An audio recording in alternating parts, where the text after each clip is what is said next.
H. Brigham, Juan Cotto, and Coach Jay Yeezy, John Yasutake. And today, both Coach Yeezy and I, we have family out on the field. We have family out on the field, so we're excited about that. I'm sure we'll talk a little bit about that tonight on your community radio station, Rainier Avenue Radio.world. The Shorecrest Scots coming out here this evening from the WesCo Conference.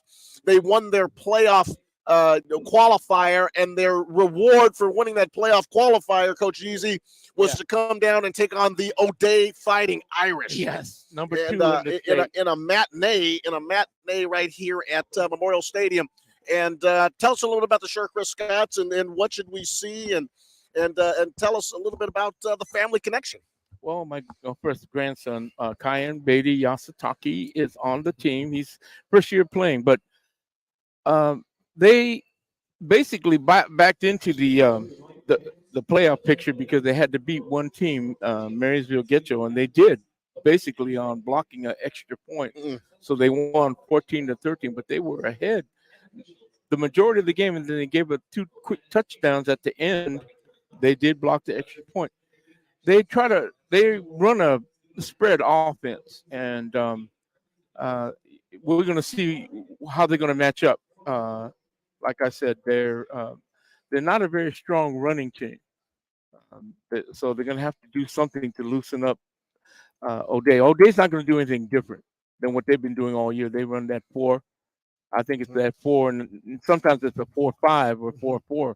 But either way, the matchups are going to be decidedly on the side of, and I have to be very honest, O'Day. The mysterious round of the preliminary playoffs, giving the top 32 teams in the AA and AAA, actually in the 4, I think, and all the way down. All the way down. To 32 teams in each category, and a lot of teams and a lot of coaches have talked over years. You know, the difference between team number 1 and 32 can sometimes be really, really wide. And I had an opportunity to speak tonight with one of the assistant coaches who used to coach at Roosevelt, Ryan Sherlock, and just a real good football coach up there, and has really done some things as a head coach. He's an assistant in Charlotte, but is really looking at it, Coach Jay Easy, coming up with different ways that they can create victories on their own when they know they're up against a juggernaut like O'Day. Oh yeah, and like I said, we checked in, and that was they run that pistol set too, and they like I said, they're not a strong running team. So we shall see. We are going to get up here for a few minutes, and I will pick up the camera, which I'll tip the camera and keep it on us as we are going to go ahead and go through. We're going to honor our country with the national anthem. And, of course, this is a great opportunity to remind everyone that we are going to have an election show on Tuesday night, 7 o'clock at Rainier Avenue Radio headquarters.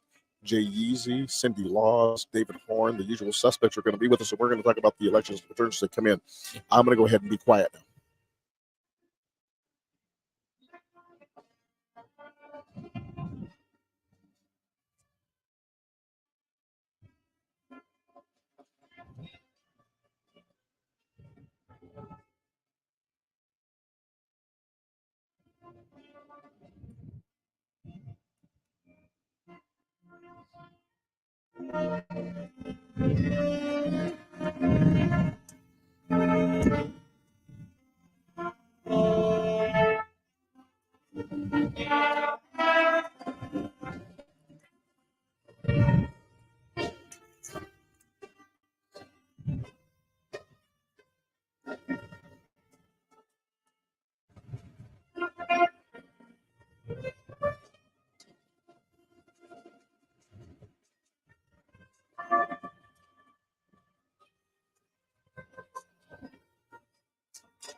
The O'Day High School band is playing the national anthem at Leon H. Brigham Field at Memorial Stadium. The O'Day Fighting Irish taking on the Shorecrest Scots. And we are excited to bring the WesCo, baby. Tell us about the WesCo and tell us about the Shorecrest Scots. Well, the Shorecrest Scots, like I said, they were really battled to get into the playoffs against a play-in game against Marysville Getcho. But the strength of that WesCo conference is Monroe High School. Yep. And they're very well. They're very well placed. But like I said, hey, got to give the kids credit for competing and making it into the playoff. All the kids in the state of Washington whose seasons are extended by a week, we want to congratulate all of them, and including Shorecrest, the O'Day Irish, Eastside Catholic, all of these teams who will be playing and taking on the special challenge of the playoffs this week. For a lot of them, and high school football is such an exciting sport that way. There is nothing like high school football. Nope. You put on the pads and you go out and you sacrifice and you put the time in, and at this time of year, it gives these kids an opportunity to celebrate. But this is a celebration of all our kids in the Pacific Northwest. And it's the purest to me. High school, college is a step up, but this is the purest form of competition when you talk about high school kids, and especially football. The O'Day Irish, they won the toss. They elected to defer. Shorecrest is receiving. They're going to catch the ball on the west side of the stadium. O'Day kicking on your screen from left to right. That's from the east side to the west side. For those of you that know Seattle, obviously the Space Needle in the background. The unbelievable structure that is the remnant of the 1962 World's Fair, standing 610 feet to the point. The observation level just a little bit shorter than that. I think it's around 555 feet, something like that. But nevertheless, here comes the kick from the Irish. That is the return man down there for Shorecrest. He gets the ball at the 5-yard line. He hits a hole, and then he is smacked right at the 30-yard line. And that's where Shoreline will begin their drive, probably right around the 29, 28. Let's call it the 25. I had 1 yard line added in there. That was Jake Lockwood, and that was just a valiant return, courageous return, and they don't even huddle. They're coming out. They're lining them up on the football. The quarterback is number 10. That is Daniel Stephenson, and he's the one who really makes this team go. Yep. They are going to probably have to loosen things up. There we go. Passing, they run that little pistol set. They run the spread. O'Day in their 4-4 defense. They are in the pistol with a receiver to the right, a receiver to the left out wide, and a tight end, actually a double tight end formation. The running back moves just to the quarterback's left, a man in motion. And with all that stuff going on, it took a little bit too much time. Yep. Delay game. You know, and you and I both coached. When I brought my team in, I like to get things going. I usually like to get an I formation play. Of course, I mean, we ran a double wing. We only had about 5 plays anyways. But, man, I wanted those guys going right now. Yeah. We don't, hey, let's not delay. Let's get it at it, But modern football has so many motions and changes of formation, and I wonder how Ryan Grubbs gets at the University of Washington can keep it all straight. Exactly. Here comes Shorecrest. Stevenson has him in formation. He's got, once again, a double tight end set. The receivers to the left and right. The running back goes to his left. He claps his hands. The man in motion looks like they were going to run the play to the outside. No, he keeps it, and he gets hemmed in. And we're going to say this name a lot tonight. Number 24 for the O'Day Irish. A pretty good football player, and we saw it all year long. His name is Malik Dawson. Yep. Number 24. And he lines up on both sides of the formation, opposite of number 21. And let me tell you something. These guys can really get after you. Here come the Irish. And that's another thing Shorecrest says. They've got the little wristband, so they got everybody kind of looking at their pads. They get their instruction from the sideline. Same formation, 2 tight ends, 2 wide receivers spread out, and the throws a quick flip to the outside receiver. That was with the tight end. He stepped out. That's number 9 on the catch. That's Gus Hamilton. Very short gain. That's giving him about a half a yard. Very short gain. The Irish in their traditional colors, they are wearing the burgundy. Burgundy, if you can imagine it, is red with a little bit of a brown tint put into it. They've got the burgundy helmets. They've got the gold O'Day OD logo on the helmets, both sides of it. They've got the yellow numbers. People call it Vegas gold. They've got the yellow pants. People call it Vegas gold. A lot of them wearing white shoes. They're coming. They are blitzing. Jefferson back to pass. He lost one up. It looks like a duck kind of floating through the air. Sage Salopek was in coverage and looks like he's getting called for a pass interference. It was interference. He jumped on the receiver's back when the ball was there. But I told you, they're not going to run the ball very much. They're going to be consistently trying to move the ball through the air. Stephenson was trying to get that ball out quickly, and what normally happens, Coach, he didn't get his fingers on the and turn the ball over. And it just kind of fluttered going out there. Like you said, a dying duck, a fluttering duck. And Salopek, you can't touch the guy until after 5 yards, and just got a little handsy on him. No, kind of like he was grappling out there. Pass interference on the defense. On high school football, it's not at the spot. It's 15 yards. Right. So this is going to make this about third down and about maybe 2 yards. Third down. Let's see where they put the marker. Oh, there they call it first down. So first down. Right. it got to the first down marker. So it'll be first down. Yep. There we go. Former O'Day High School legend Jim Small comes walking up and sitting next to us. Probably wondering who's talking about him. I said former O'Day legend Jim Small. That's here comes Shorecrest lining up. They're in a wing formation. Yeah, wing. They've got two receivers on the left. The flanker goes in motion. He gets the ball, takes it, and he picks up about 3 yards before he is stopped. And that is Jason Brown on the tackle, and Sean Thomas coming up number 5 and laying a little bit of lick on him. Jason Brown, he plays both ways, Playing both ways. Yep. Was watching the old De La Salle footage last night, and they talk about offensive line play and so forth. But a guy who's very, very popular on the NFL Network, and you know him, Maurice Jones-Drew. He was playing linebacker and running back last night, and boy, what a tremendous high school football player he was. He was a weapon. De La Salle powerhouse out of Cali. Pick up 3 yards there. That was number 5, the ball carrier, Charlie Chin. Stephenson calls the signals, compressed formation. They went a stack formation. Didn't get any. That's a quarterback, again, keeping. There was a song by Prince, Does Not Compute. I'm sure you probably remember that song, Coach Jay Easy. Mm-hmm. When I look at the O'Day defensive line, some of those big dudes down on the sideline, I tell you, there must be something in the water they drink. Because those are some big fellas. They are big. They are big dudes, and boy, I tell you, it's hard to get up the middle on them. They look bigger. They look big in equipment, but when they're out on the field practicing, when I go by their practices, they're big there. Here comes Shorecrest.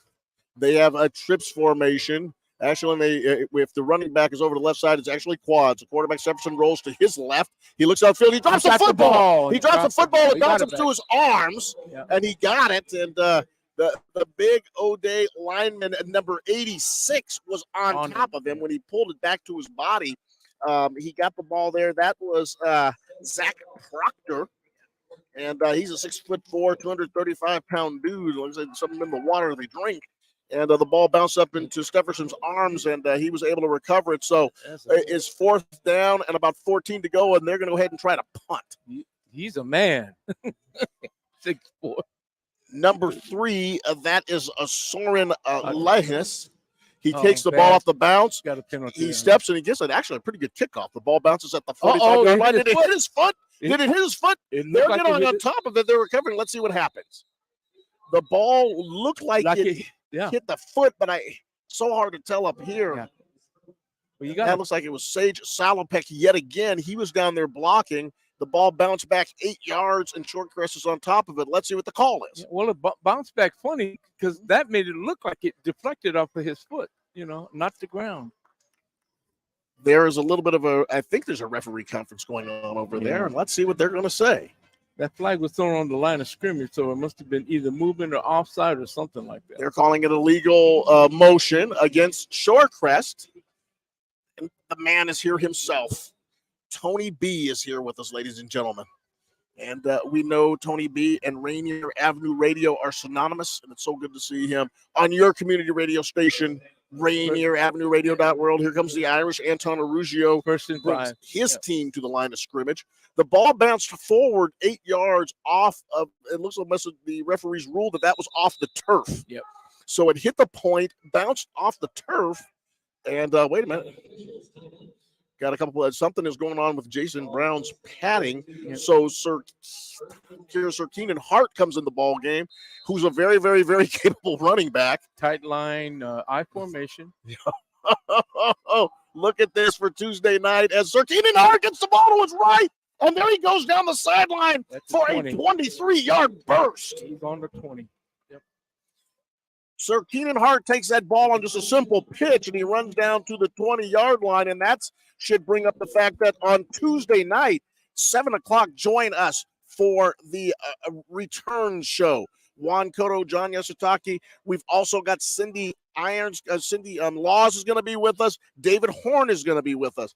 Also got calls out to a number of different folks who will probably be with us as well. Some really exciting opportunities for people to get in there and listen to some of the things going on in the city in such an important election as the ball is given to the running back, number 8, the fullback for the O'Day Irish.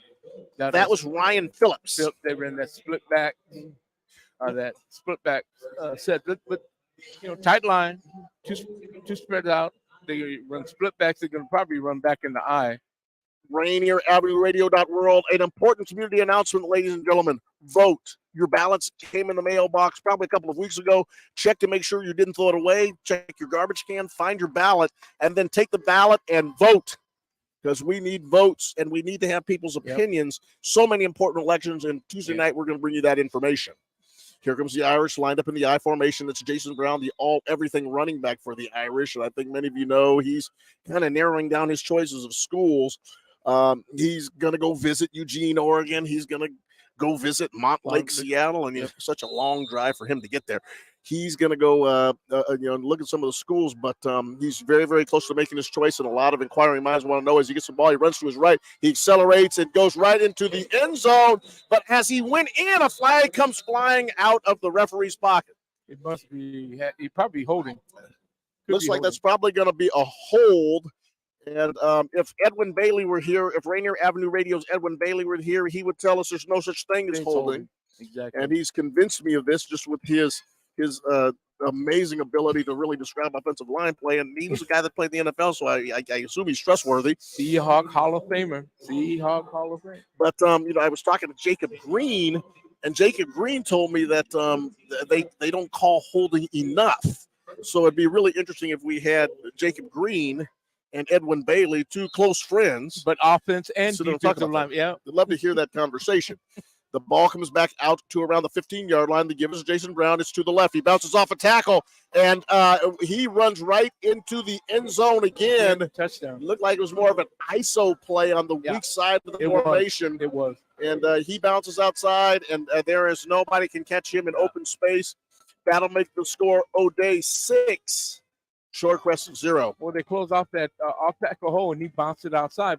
But I think I predicted he would score, right? Lightning quick. I know. The Irish on top 6-0. You hear their band playing and a muted celebration over here from the fans. These 5 p.m. starts. A lot of people just getting into the stadium right now as we speak. The ball is down. The kick is up, and it is good. And with 7 minutes, 12 seconds to go in the first quarter, it is the O'Day Fighting Irish 7, the Shorecrest Scots 0. Got a tackle, but like I said, Jason made that cut around that end, and he was gone. I mean, nobody was even there. They couldn't recover. No one even scraped and slid down that line of scrimmage, and there was no force and contain. So quick and nifty on his feet. Yep. Rainier Avenue Radio.world, your community radio station, our community radio station, and we are telling the stories of our children in the community tonight. A little football action over here at Memorial Stadium, which we love to do. We love catching a little football. And if you love talk radio, we have it. If you love world music, we have it. If you love fresh juice, we have fresh juice. But if you like politics, we know a number of you guys. We've heard from you over the years, and I've heard specifically. And thank goodness my wife, Sarah Cotto, she really appreciates it when I don't talk politics. But just to let you know, on Tuesday night, we are going to be having an election show. Yep. Jay Yeezy, Cindy Laws, David Horn, and a variety of different folks. We are going to sit down, and we are going to have a great time, and we're going to watch the returns as they come in. and we're going to be able to sit down and really analyze what this is going to mean for the city of Seattle. Most importantly, this weekend, take your time. I'm getting so much mail. I vote, and I think I've shared this with you before. I vote as soon as I get the ballot. Vote this weekend, and then Tuesday night as the kick from O'Day goes into the end zone, and Shorecrest will start this drive on the 20-yard line. But Jay Easy, I get to vote the ballot in so fast. Sarah asked me who I voted for, and I don't even remember. Me too. It's just in the box. Because I do not want to be guilty of missing the opportunity to vote because I forgot or I put that mail somewhere and I can't find it. That's not the way I do things. So many different issues this year too. There's issues on homeless. There's some important things that have really become commonplace. Police. Then obviously the elected officials themselves. There's some really, really interesting city council races, county council races, and Teresa Mosqueda is stepping up and running. So please pay attention to your ballot and put it in the box. Here comes the Shorecrest Scots. Jefferson, the quarterback. He has a motion across the formation. He's rolling to his right. He's looking for a receiver. He fires a rocket, a land rocket. And for a guy that was moving to his right, he actually threw a pretty good football there. It's a little high, but that will make it second down as that ball went harmlessly into the Shorecrest bench area. The problem with Shorecrest, and I'll just be very, very critical, objectively critical, is that they're very one-dimensional. They can't really run the ball effectively. Well, and when you're going up against a bunch of hosses like the O'Day front line, a lot of teams have struggled running the ball against them. Double tight formation and receivers to the left and right, running back in kind of an offset to the quarterback's right. The give is right up the middle, and there's about 6 O'Day defenders right there at the point of attack. And to your point, they just did not get any. They didn't get a lot of push off the ball. That's going to make it second down, and that's going to make it third down and about 8. 6:48 on the clock running. The Shorecrest Scots, 3 Shorecrest Scots have appeared in a Super Bowl. I was up there the other day, and I saw the gold footballs that the NFL passed out. Mark Wilson, many of you remember, was the quarterback, number 6. He's a really good football player, played at BYU. Ray Penny, the Washington Husky lineman, he played at Shorecrest. And Mark McGrath, another guy who was he played in the Super Bowl, and as Sepperson makes a fake on the inside, gets to the outside, and he is ganged up by Anton Arugio and Sean Thomas and company. They slowed him down as he was going across the 25-yard line. So that's going to make it about 4th down, and 4th down and about 4, and Shorecrest is going to go ahead and punt. So, but Shorecrest does have a little bit of history. I think they had some good football players walk through that building. Oh, yeah. At one time, Shorecrest was in the Metro League along with Shoreline High School years ago in the 1960s, early 60s. Up in Shoreline, Washington, the Scots. The Scots versus the Fighting Irish underneath the shadow of the Space Needle on a beautiful, crisp fall evening here in Seattle. Friday night under the lights.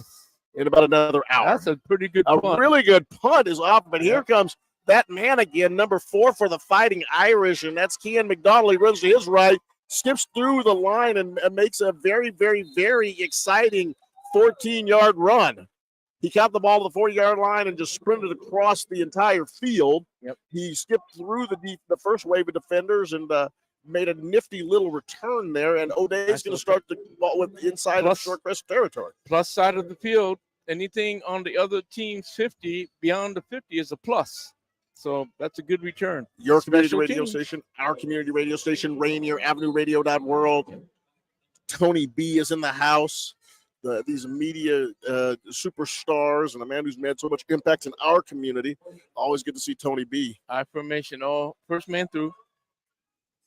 O'Day lines up in the eye, and just a quick give right up the middle, and a number of bodies go in there, and that was number 24 for the Irish. That's Malik Dawson, the big fullback defensive end, and they're giving him some carry tonight, giving everybody a little bit of run as Monty's showing some different guys who maybe not have were utilized this season. See a number of guys coming in and out from our days when we were over at the Eastside Catholic game, but Malik Dawson picks up 5 yards. That's very good. Well, you're also setting the stage for next year with some of your players. you're in the playoffs, but saying high formation. Virgil gives the ball to Jason Brown, and number 4 for Shorecrest. Number 4 for Shorecrest.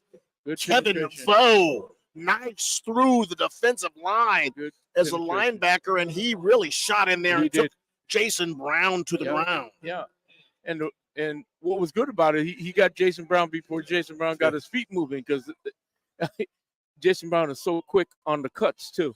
A sure tackle by Mr. Vo, Kevin Vo, and he is a 5'9", 180-pound linebacker, and he went ahead and cut down. He'll be telling his kids about that one, I'm sure. O'Day comes out with the alignment, I formation. Two wide outs. They must have changed the snap count, but let's see what happens. I think it's encroachment, Coach. Might have the centers look like he snapped the ball. This might be against O'Day. Let's see, here it is. No, they call the encroachment on a Shorecrest. So the snap did occur at the time of the defensive line movement. So that's going to be 5 yards for O'Day, and that will make it approximately 3rd and about 2. Pretty close. Very good. Yep. It's now again, when you're overmatched, that's the last thing you want to do is give them an advantage by silly penalties. Looks like he changed the snap count. He did. It looks like they were going on 1, and then they changed it to 2, and all of Shorecrest fired the ball across the ball there in unison. What did you teach your kids? Watch the ball, not the head of the quarterback or the sound. Watch the ball right when you're on defense. Here comes the Irish. I formation, 2 splits. We got good. Same old. Strength is to the left. The tight end is to the left. McDonald comes in motion to give us a Jason Brown. The hole opens up on the left side, and there he goes. And Ken McDonald made a block on the inside linebacker. And nobody that brings him free. And just like that, a 35-yard touchdown run. Simple. And O'Day is up 13-0. Where is the leverage on that side? Containment, leverage, whatever you want to call it. There was nobody there. Once he made that break past the line of scrimmage, there was nobody there. Football is a game of angles and leverage, and as you said, I mean, you get sucked in. You get sucked in trying to concern yourself with the inside play. And boy, Bill Belichick talks about it all the time. Do your job, and I'm sure that's probably going to be a conversation over there with the short fence defensive staff. You just line up and let the play come to you. Right, but he's so fast, he's so quick. You cannot recover. No. Once you make a wrong step inside, it was wide open. It was just unfortunate.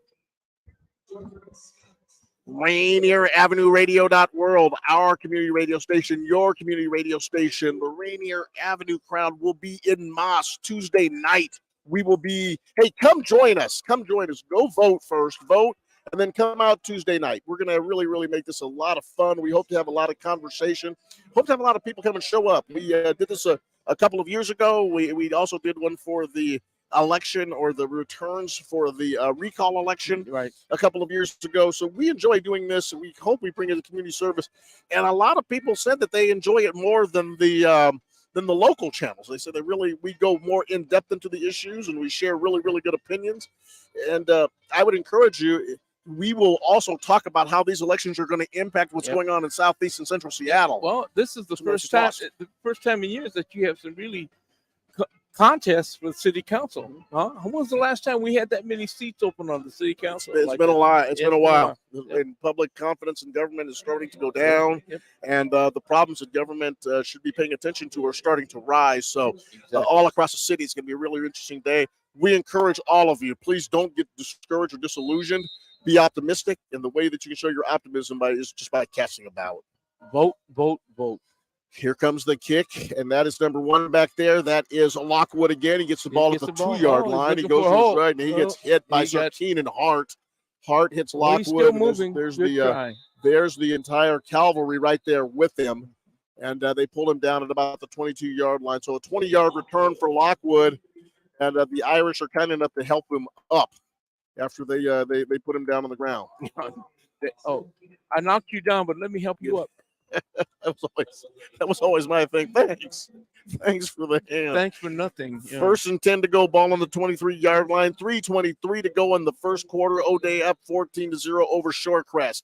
Leon H. Brigham Field right here. It always feels so good to be home. I feel that Memorial Stadium is my home. I think we all played here. Yep. And it's one of the great venues in the country for high school football and high school athletics. Oh, Great city stadium. They're running the zip zap.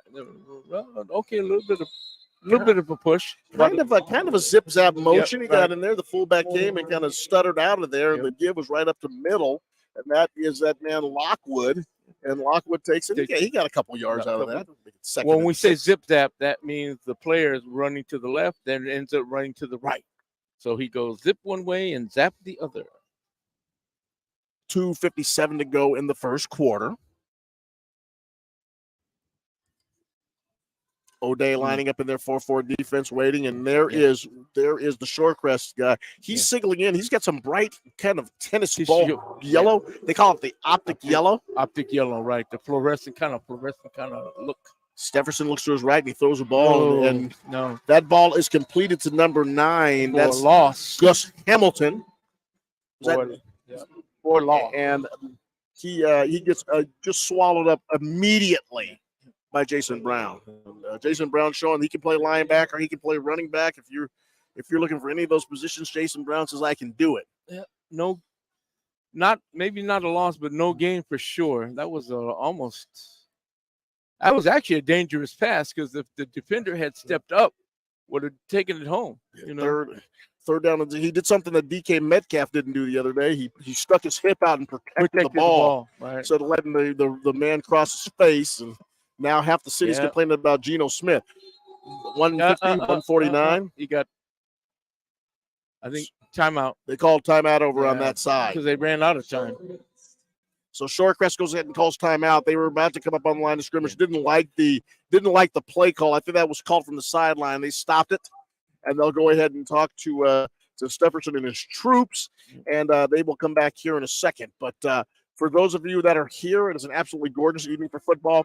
The Space Needle, and as we have referenced in the past, 283 yards away from us. Right. It's 610 feet is the iconic structure from the Century 21 World's Fair, the 1962 World's Fair that was here in Seattle, and the optimism with that. And, of course, once President Kennedy made his closing remarks, then he had to go figure out how we get the situation in Cuba. And Elvis made a movie about the Space Needle in the World's Fair here. Elvis. Of course, my man Edwin Bailey told me you are such a wealth of information. I said, Edwin, check every word I say because I might be making some of this up. 147 to go in the first quarter. Juan Cotto does not prevaricate on the truth. Yeah. Like I said, ostensibly Shorecrest is going to have to pass. That's the name of their game. They have a bunch formation to the right, 3 wide receivers, and single running back to the left. Jefferson calls the signals. Man goes in motion, accepts a little bit closer, and then, of course, flags fly from everywhere. They look like they're a team that's doing something different than what they did in the regular season, and they're having a hard time timing everything up. Exactly right. And it's so much easier to run it in practice, but when you finally get into a game and try to put in new things, it just seems like you're just thrown off a little bit. Yeah, and the timing is way off. Ostensibly, when I watched them play, their best running play was the quarterback keeper. Mm-hmm. And, all season long. Like I said, ostensibly, and I'm not being hypercritical, they have no running game, so they try to spread you out and throw the pass. That's the other aspect of it. But O'Day's too well disciplined. They just cover everything. The O'Day Irish, the top-ranked team in the 3A in the state of Washington. They go ahead and shift their defense, get the strong side over as the shift from Shorecrest. Stefferson sets up a screen pass, throws the ball over there. It is complete to number 9. That was Hamilton, Gus Hamilton again. And Sage Salapak came up and just 2-yard gain. I'm sorry. He put his helmet right in his number 9. That was a tough blow, but he lost about 2 yards of that play, and that'll make it 4th down and about 8 to go. Yep. Ball is on the looks like it's about the 25-yard line now. Yeah. And they'll go ahead and punt with 52 seconds to go in the first quarter. And this is going to be, if he gets any kind of return, it's going to be a plus side on O'Day's starting spot.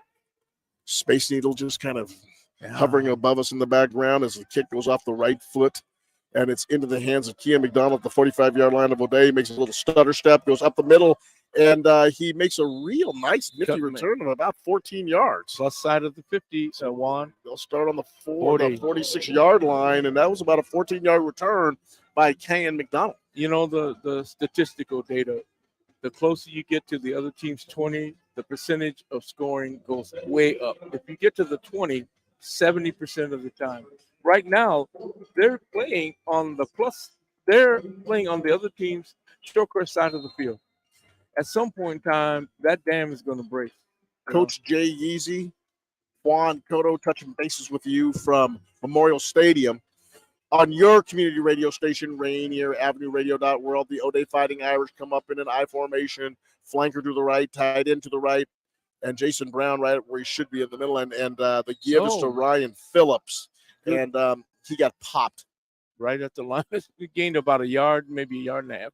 Was that right? It was Ryan Phillips. Yeah, Ryan Phillips. It was Ryan Phillips, and Ryan Phillips just got popped as he was going up the middle, and both of his feet came off the ground, and he kind of face planted. I know that hurts as much as it is embarrassing, as for a 2-yard gain though. But you know what they're setting?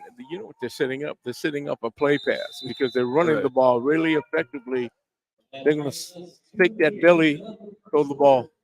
The first quarter comes to an end, and just like that, the Irish jump out to a 14-0 lead on 2 touchdown runs by Jason Brown. And so at the end of the first quarter, it is O'Day 14, Shorecrest 0 on your community radio station, Rainier Avenue Radio World. Do we have any score updates anywhere, any games across? So all the games are pretty much taking place at 7, and it's interesting that the WIAA decided to put the top 5 seeds on Friday, and everybody else plays on Saturday. So you got the best teams on Friday and the best games on Saturday. But later at 7 p.m., you got number 1 Yelm taking on Kent Meridian. Number 3 Eastside Catholic will be taking on Hermiston.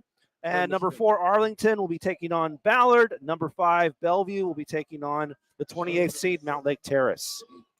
Those all at 7. A big night of football tonight in the state of Washington, as it always is. This is, as Craig Smith of the Seattle Times used to say, it is a football state. And days like this make you realize how big a football state it is. Oh, there it is. Ruggiero back to pass. He's got Kyan McDonald down at the 5-yard line. Does he get into the end zone? No, he goes out of bounds. Right at the 2-yard line.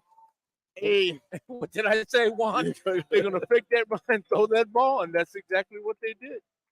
They're successful running the ball, fake it, do play pass, get it out there. A 39-yard gain gets the ball down to the 2-yard line. And this is where O'Day will set this up, and I'm sure that number 6 or number actually 41 will get a shot at scoring one. Change the name on the page here. Yeah. See if we can get this in. Here is the fullback Phillips with Serkeen and Hart behind him. Arugio brings him to the line of scrimmage. I formation. The give right up the middle. He spins off a tackler and he's in. So that'll make the score O'Day 20, Shorecrest 0. The Irish on top. Yep. Touchdown by Serkeen and Hart. A 2-play drive covering 47 yards. And just like that, the Irish are up 20-0. So once again, O'Day is sort of flexing their muscle in this state preliminary playoff game. The round of 32. And, we try not to be redundant, but our formation or the power set, they're going to run the ball. Then they're going to fake the ball and throw the ball upfield, I had a really good conversation, like I said, with Ryan Sherlock before the game. He's an assistant coach at Shorecrest, but he's a coach, and he's been through this before, playing these Metro League schools, and he understands as the ball is down, the kick is up and true. So that makes the score 21-0. But Ryan said, hey, we're going to come, and we've talked to our kids. We're not going to be intimidated. We're going to go out there and we're going to play football, and we're going to really work to make the game a good contest for them. It's a great experience, though, getting in the playoffs. I mean, they earned it. Absolutely. They had to win that last game, Marysville Getcho. And like I said, it ended up being an extra point getting blocked. So the winning score for Shorecrest is 14-13. Juan Cotto, Rainier Avenue Radio, voice of Metro League Sports, and also the voice of baseball. A man who at one time, Coach Jay Easy, Juan Cotto did, I want to say 18 to 27, 36 innings in one day. He did 36 innings in one day. And read all of the commercials, and with very little breaks and only a couple of bathroom. Was that the state playoffs? That was out at with a giant, sitting right next to a giant statue of Russell Wilson, a bobble, when he was a Tri-City Dirt Devil. Yeah, because he played baseball, right? And Jim Street was with us then, and then he did a show that night in his hotel room. Rainier Avenue Radio on the road, breaking training. WIAA baseball championship. Here goes the kick, and then back and returning the kick is that man Lockwood. Lockwood at the 20-yard line. Nice return there. Gets out to about the 24-yard line. And like Ryan Sherlock said, his kids they're going to come out and play. They're going to come out and play hard, and they're setting some goals for themselves. So they're looking to get a couple of turnovers. They're looking to get a couple of first downs. Yeah. They're looking for ways to motivate themselves to stay in against a very, very tough opponent. And that's the positive side of coaching football. Yeah, and there were 7 other teams that didn't make it. That's right. In their division. So Stefferson brings to the line of scrimmage. They're looking at the risk coaches, and they're getting their play set. The light's starting to take effect here at Memorial Stadium. The running back shifts to the left side of the quarterback, Stefferson, who calls the signals, and he's going to take it himself. Yeah. And he runs into a couple of O'Day defenders. And I'll say one thing about the Shorecrest offensive line. They're mixing it up. Yep. They are mixing it up. There's a big fella out there. I think he's number 56. And anytime you have Lawrence Taylor's number on, you like that kind of guy. Jacob Ingle. And let me tell you something. He's out there. He's mixing it up a little bit. He's got some mass. But then again, so does O'Day. There's number 10 for the Irish. Then Coach Kohler is looking at Peter Pauly, a junior running back, might have been shaken up on the kickoff. So they're taking him over the side as Stepperson calls the signals. Man in motion and the give. And oh my goodness. 2 guys. And we have called that name before, haven't we? Yes. We have called that name before. Number 34 for O'Day. Yeah. His name is Packy Crawford. And he just tackled the entire backfield. 2 guys. He got both of them. Wasn't sure who to tackle. So he got both of them. And he just said, "Let me tackle you both." Thank you. The wingspan and just pulled everybody. And we'll sort out who's the ball carrier. But no, that was a lot of penetration right there. I don't know which one of you it is, but one of you is down. 10:32 to go in the second quarter. O'Day up 21-0 over Shorecrest. Shorecrest's ball. It is 3rd down and 14. Ball is on the 21-yard line. Taking too much time. They got to burn another timeout. I was always under the impression. This is me. I mean, I'm never going to second guess any coach. I always felt, though, that if you're going to run zone, if you're going to run these types of offenses, and you're undermatched, it's so hard because you can't win one-on-one. But if you run a double wing type of offense, single wing type of offense, and no one, everyone considers it Mickey Mouse, but you can double team and block at the point of attack. Exactly. But that's exactly it. When I was at Highline, we were so overmatched. And you could take 2 guys and block one. And if you can get that, you can get a hole and you can maybe crease a couple, get your best running back there. And but there was no way I could have our guys block any of those guys one-on-one. Positive yardage. If you got to go double team, triple team, cut block, pull block, whatever, you got to do it. Because if you can't match one-on-one. It's just you're overmatched. But once again, O'Day's at a level, and some of these athletes that they have, no matter what you do, it's going to be a tough night. It is. Once again, you go ahead and create your victories and create your opportunities, and that's what the Shorecrest staff is doing. As Stepherson's pass goes through the hands of Hamilton, and Hamilton probably just trying to turn up just a little too quick, and the ball got through. But the defender was there about the same time the ball. That corner came across pretty fast. O'Day's doing nothing different but their base defense. They only blitzed a couple times that I saw. So it's like I said, it's the same old story. O'Day does what they do. 10-16 to go in the second quarter as O'Day makes their changes.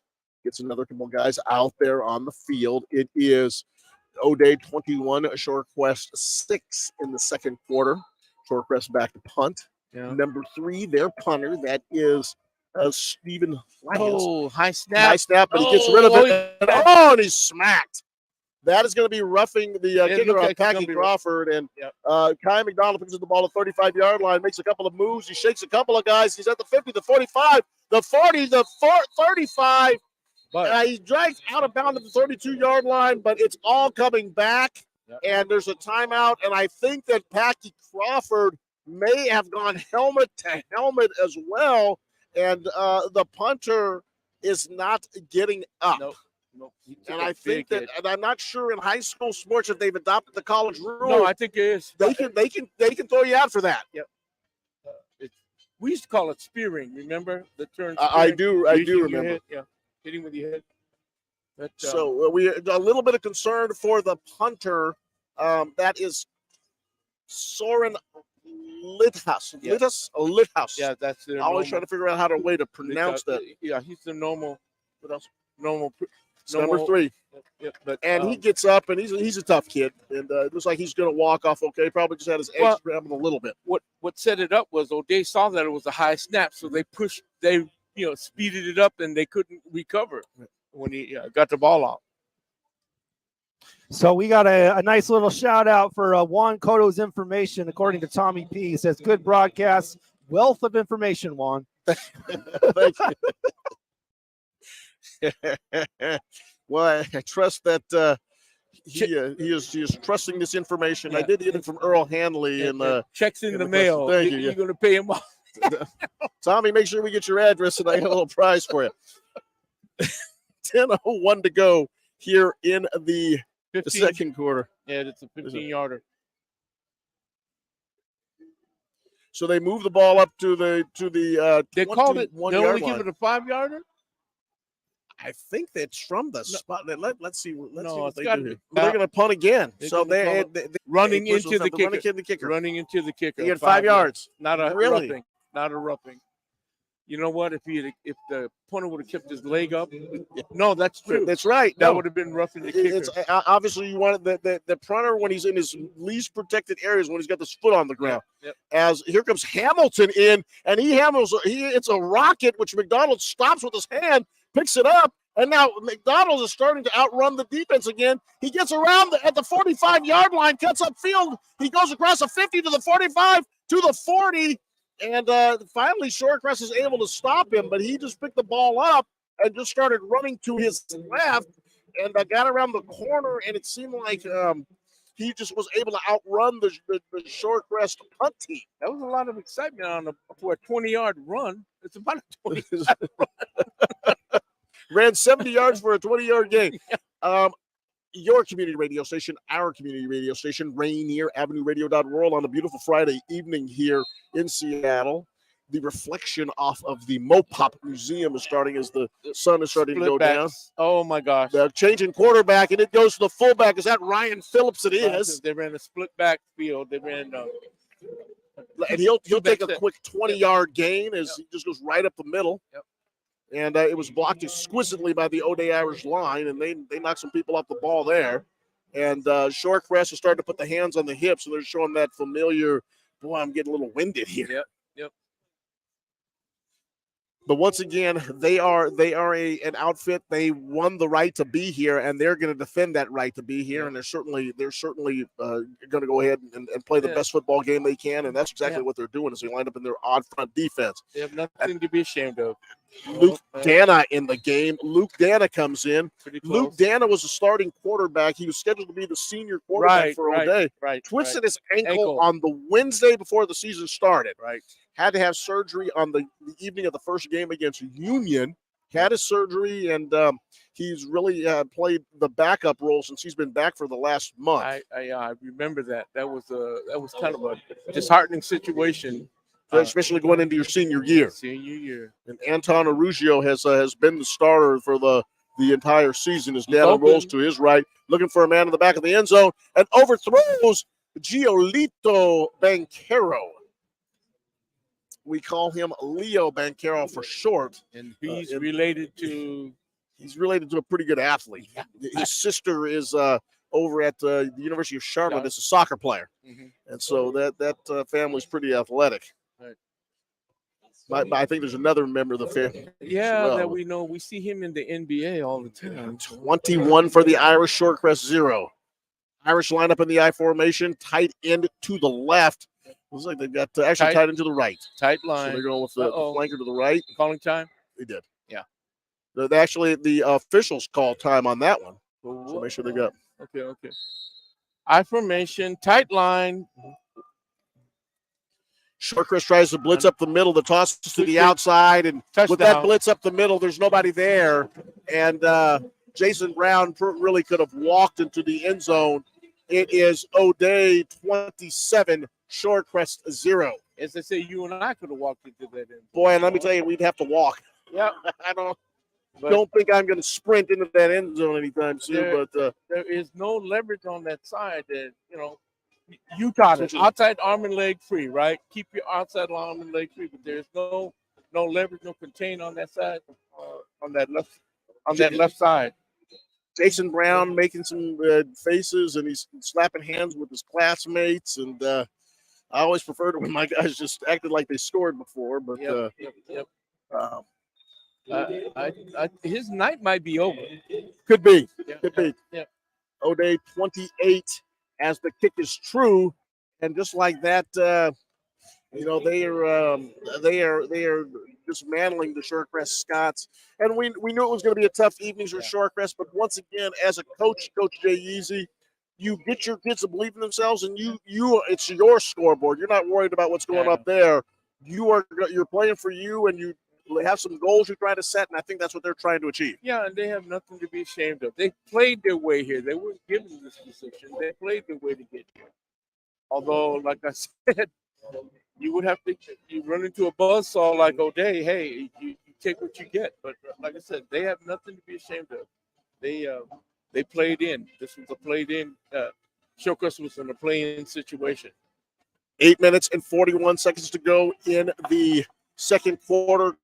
Pat McCarthy, the district athletic director for the city of Seattle and the Seattle Public Schools, he's out there on the 3-yard line, and they're having a conversation with the white hat referee, having a little conversation to see what's going on. And Pat is he does such a great job of preparing this venue for athletic activity. Really, really good athletic director.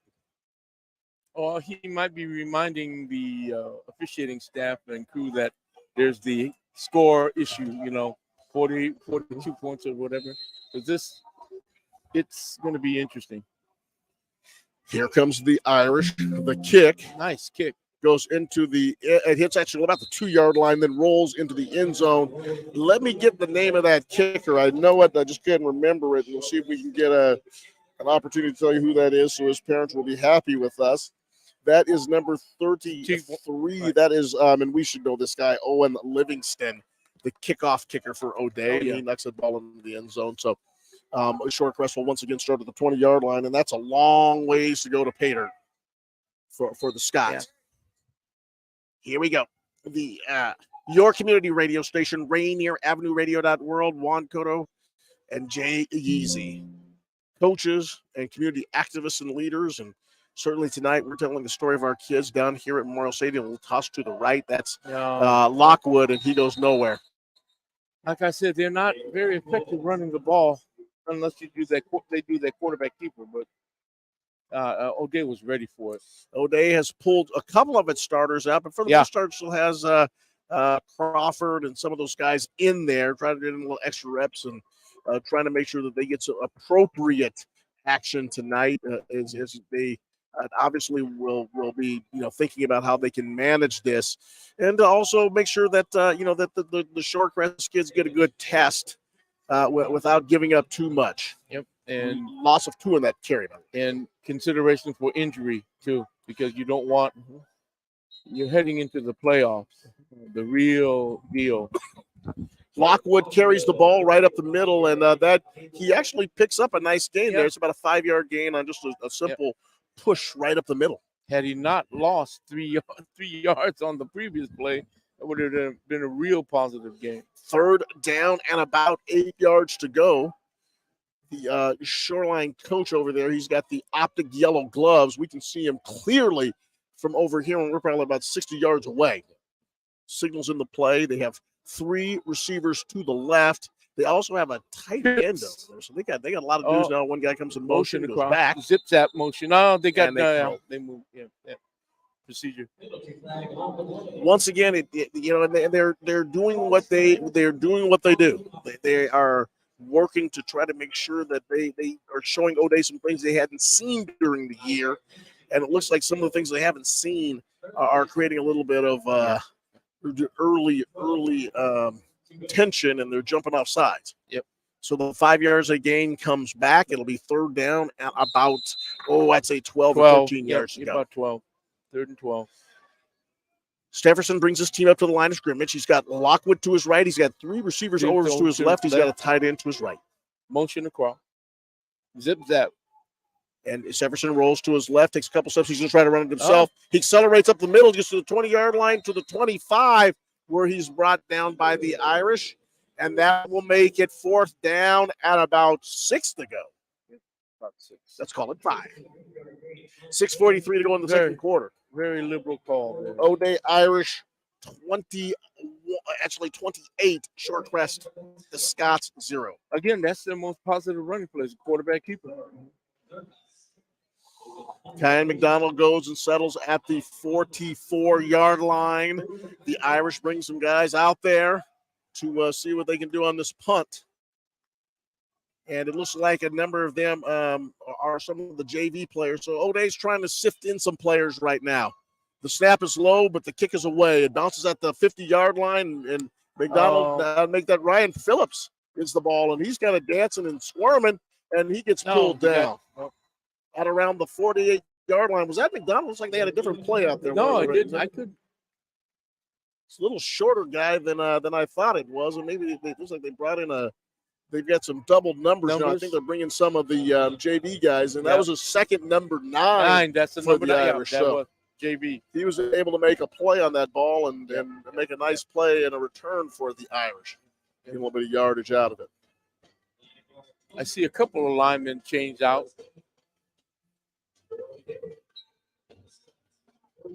Okay. O'Day 28, Shorecrest 0 on your community radio station. Our community radio station, Rainier Avenue Radio World Live formation to give. Is that Jason Brown? It is. He cuts to his left, and I think he's gone to the 30, to the 25, to the 20, to the 15, to the 10, to the 5.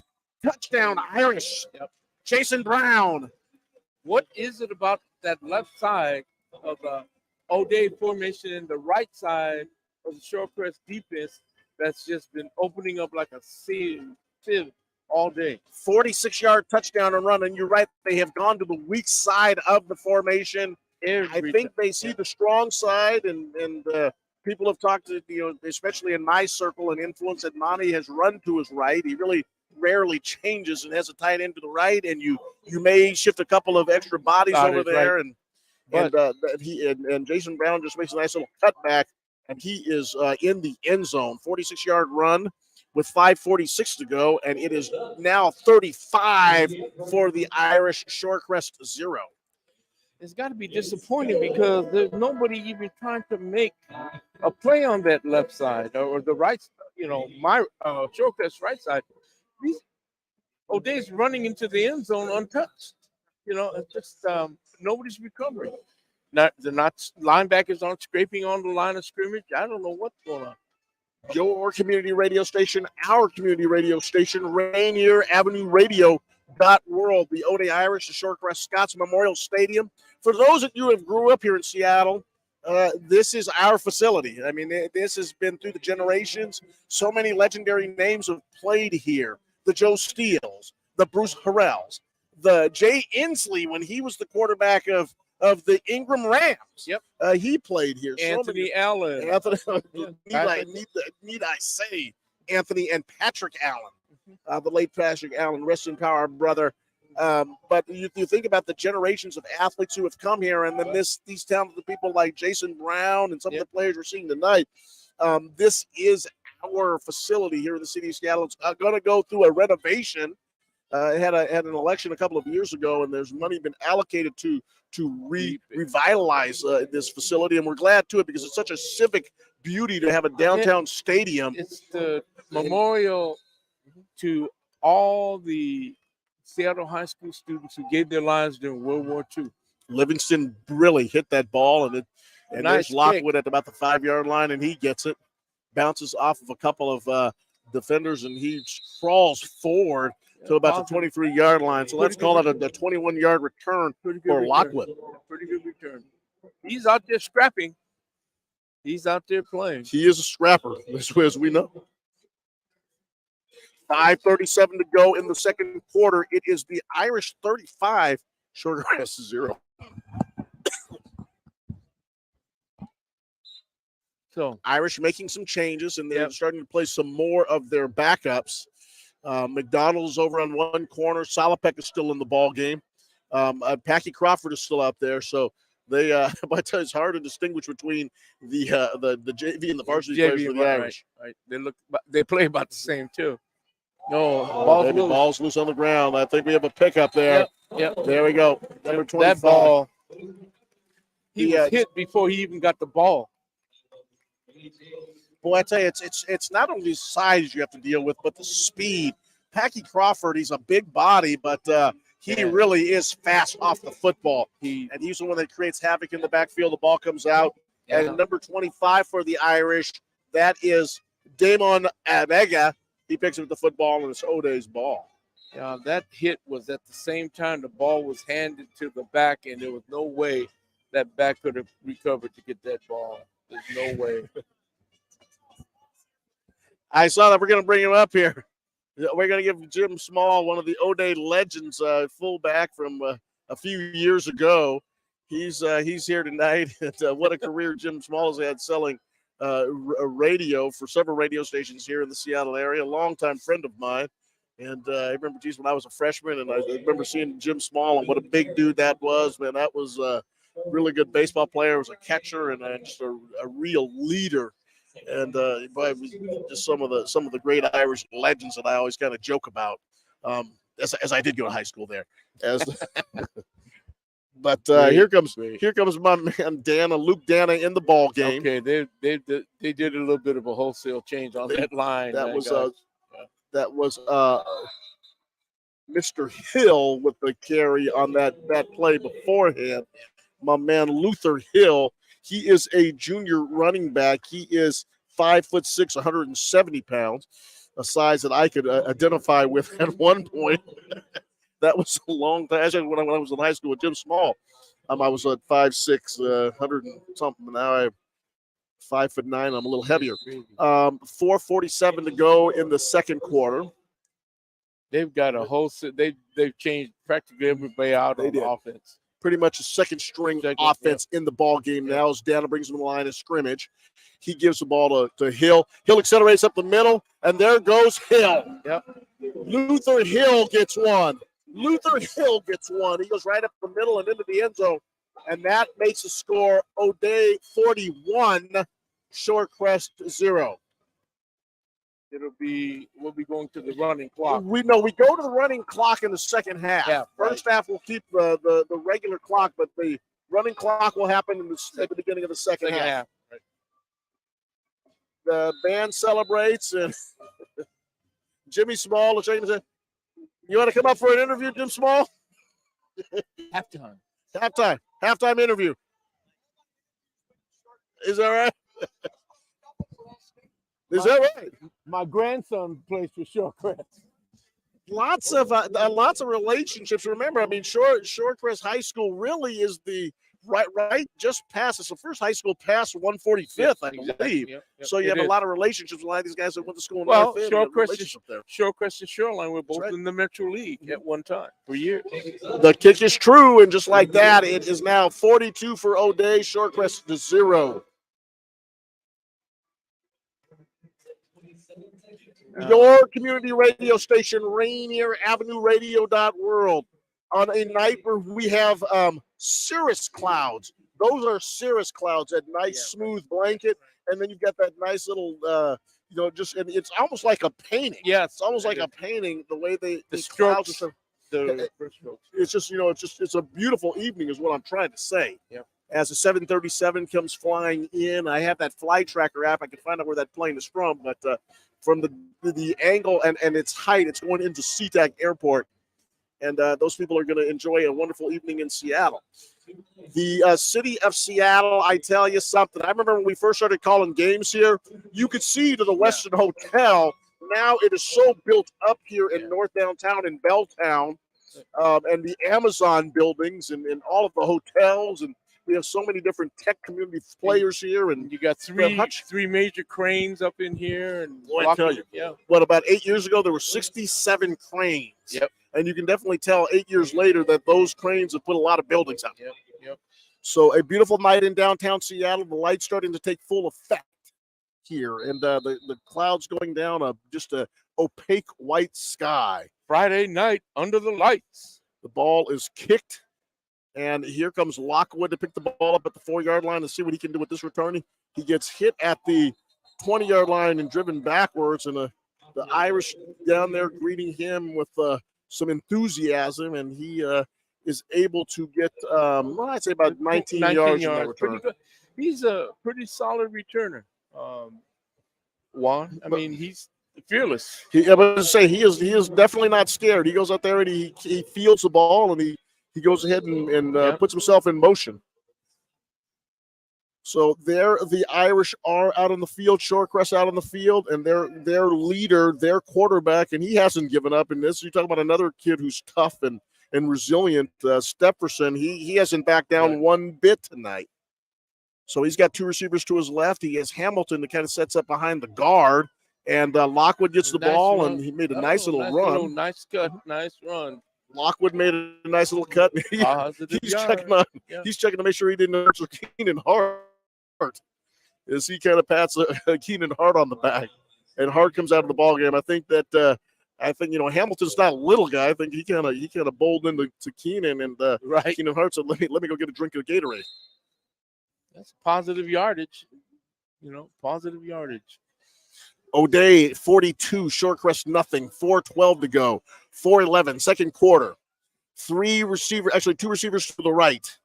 Stacked it right one there to his on left. The right. Yeah. Tight end over there. Little compressed formation give to Hamilton, and play just doesn't go anywhere, and they're pushing him back. Yeah. Bodies flying, and the pile doesn't go anywhere. Yeah. O'Day's still in there 4-4. They haven't changed. Like I said, they've only blitzed a couple of times. Jason Brown sitting there talking with Rashawn Thomas, and they're he's done. 7-11. I think Jason Brown is done. The helmet is off. Rashawn Thomas's hat is off. So two starters who were sitting in there, they kind of patting each other on the shoulders already. There's a number of guys out there with their helmets on, which means ostensibly they're done for the night. The Scots in a classic uniform. They've got the white. They've got the green. They've got green numbers. Right. Kelly Green, as Stepherson rolls to his left, he throws, he finds. Oh, nice. Is that Hamilton? It is Hamilton. Yes. Found Hamilton at the 35-yard line, and he picks up a first down and a gain of about 20 yards on a slick little pass play up the seam. Up the seam is just a seam route. Just like that, a first down for Shorecrest, their first down of the evening. And they may be able to get out of their end of the field if they cross the 50. I mean, they're at the 45 right now. 2:57 and 2:56 to go in the second quarter. And the reason I mentioned that field position is now the science of football. Field position. Snap to Stepherson to give to Lockwood. Run. Lockwood gets 2 yards, and got a flag going thrown in. So I think we're going to have a hold here. Or face mask, maybe. It was called by the white hat official, who is usually the lead official, and he was off to the right of the quarterback, and he calls holding. It was holding. I figured. Yeah. And you said that field position is the new science of football. It is. Tell us about that. Well, it's like this: if I move the ball and I punt, if I don't score, but I punt and put you in the hole, the farther I put you in the hole on the exchange, if you don't score and the exchange of you're kicking the ball back to me, I gain yardage. The closer I come, again, to your 20, your 30, the chances of percentage says I will score either a field goal or a touchdown. I mean, that's what they're finding out. And so when you exchange positions on the field, the closer I get to your end zone, the better it is. That's simple science, but that's a fact. And it's field position, based on field position. No, that's where a guy like Michael Dixon is so important to the Seattle Seahawks because he can flip the field. Yep. The punter, who I always joke is the best player on the Seahawks. Stepperson set up in the pocket. Exactly. He's looking for a receiver to throw to. Kind of threw a sidearm pass, threw a sidearm ball out of there, a la Patrick Mahomes. No, but he didn't have anybody. The guy wasn't even open, But you're right. Again, if you got a punter that can put the ball out there 40, 35, 37 yards, he's going to change the field position in your favor, and you get the benefit of it. And like I said, and it's simple. The closer I come, when I get the ball, the closer I am to your goal line, I'm going to score. Period. Didn't Minnie Riperton do a song? The closer so I get to you. As Stepperson looks downfield and he throws, and that ball comes out. He has that little bit of a Jeff George delivery. He's got that little sidearm delivery. Sidearm, yeah. Kind of flips the ball out there. There was nobody near that pass. It was intended for number 5, but he was covered. Charlie Chin, but he couldn't get the ball out there. Chin was about 10 yards down the field from it. He's their best receiver too. Yeah, he's their best receiver. He's going to him, but that was a tough one. That's tough. Also, when you're playing O'Day and you get flagged for a hold, hard to make that up. Oh yeah, that's 2 minutes and 6 seconds to go in the second quarter. The line to gain is 20 yards down upfield, so that's tough. It's the biggest play they've had all night. Yep. It's actually the third down and 20. They throw a screen back to the opposite side. That's the number 16 player. Yeah. That is Garrett Chamberlain. Okay. 6'3", 190 pound senior. Slip screen. He gained about 4 yards on that play. Would you call it a slip screen or I guess I'd call it that. They looked like they were trying to set it up and get the blockers downfield. Yep. Had the quarterback roll to his right and threw back to his left. Yep. Slip screen, tunnel screen. Irish right now sending a young man back there. Let's see, they're trying to move him up. See if he can catch that punt. He's way back there. And here comes a kick. It's a side-legged kick. Ooh, and it's caught by number 23, who runs to his left, and he's dragged down. Good nice play. Open field tackle by Lockwood. That man. Lockwood does it again. Yep. 13 for O'Day. Let me see if I can get you a name for him. That is no, let me see. That is Xavier Johnson Mitchell. Wow. Xavier Johnson Mitchell. He ran that ball to his left, and he's dragged down. That's O'Day's going deep in their roster. O'Day going deep into their roster, as they should. I mean, they're up enough right now. And they throw Luther Hill back out there. They got their guys out there. So let's see what they do here. Oh, yeah. They got that whole offensive line has changed out. Looks like they're going into with a minute and 12 seconds to go. Are they going to go victory formation?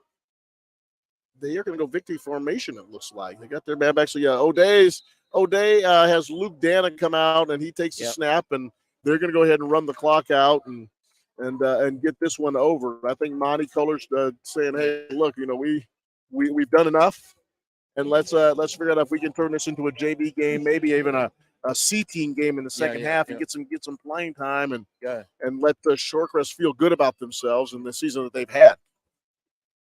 Yeah, as I look down on the field, every few minutes, guys are taking their equipment off, their helmets off. That means they're done. Dana brings them to the line of scrimmage. Yeah. Get a quick check on a couple guys, and the ball is snapped, and that's it goes the last down. One. There they go. So we're going into half. All right. So O'Day comes out and puts job. 6 touchdowns on the board. Jason Brown, as you can imagine, was the leading player and got a number of balls into the end zone, a couple of runs, a 46-yard touchdown run that was spectacular for their second touchdown. But a whole host of guys go into the end zone, and just like that, the Irish are up 42-0, and we go into halftime. And we will turn this over to Daniel Bellis to give us some updates on what is going on in other games across the state. All right. Well, let's throw the big board up there for you. And, of course, the round of 32 is in session. And one blowout out the gate. We'll see if we get some more blowouts coming up here, including number 1 Yelm kicking off here in about 45 minutes or so. They'll be hosting Kent Meridian out of the North Puget Sound League. You got Eastside Catholic hosting Hermiston out of Mid-Columbia, and that's also kicking off here about 45 minutes. Number 4, Arlington, the top team out of the WesCo, will be hosting Ballard out of the Metro. And Bellevue, King Co's team right there, coming in at 6-2 on the season, number 5 ranked. They will be hosting Mount Lake Terrace, also out of the WesCo. Tomorrow, mostly everybody else is going to play, and that includes games for you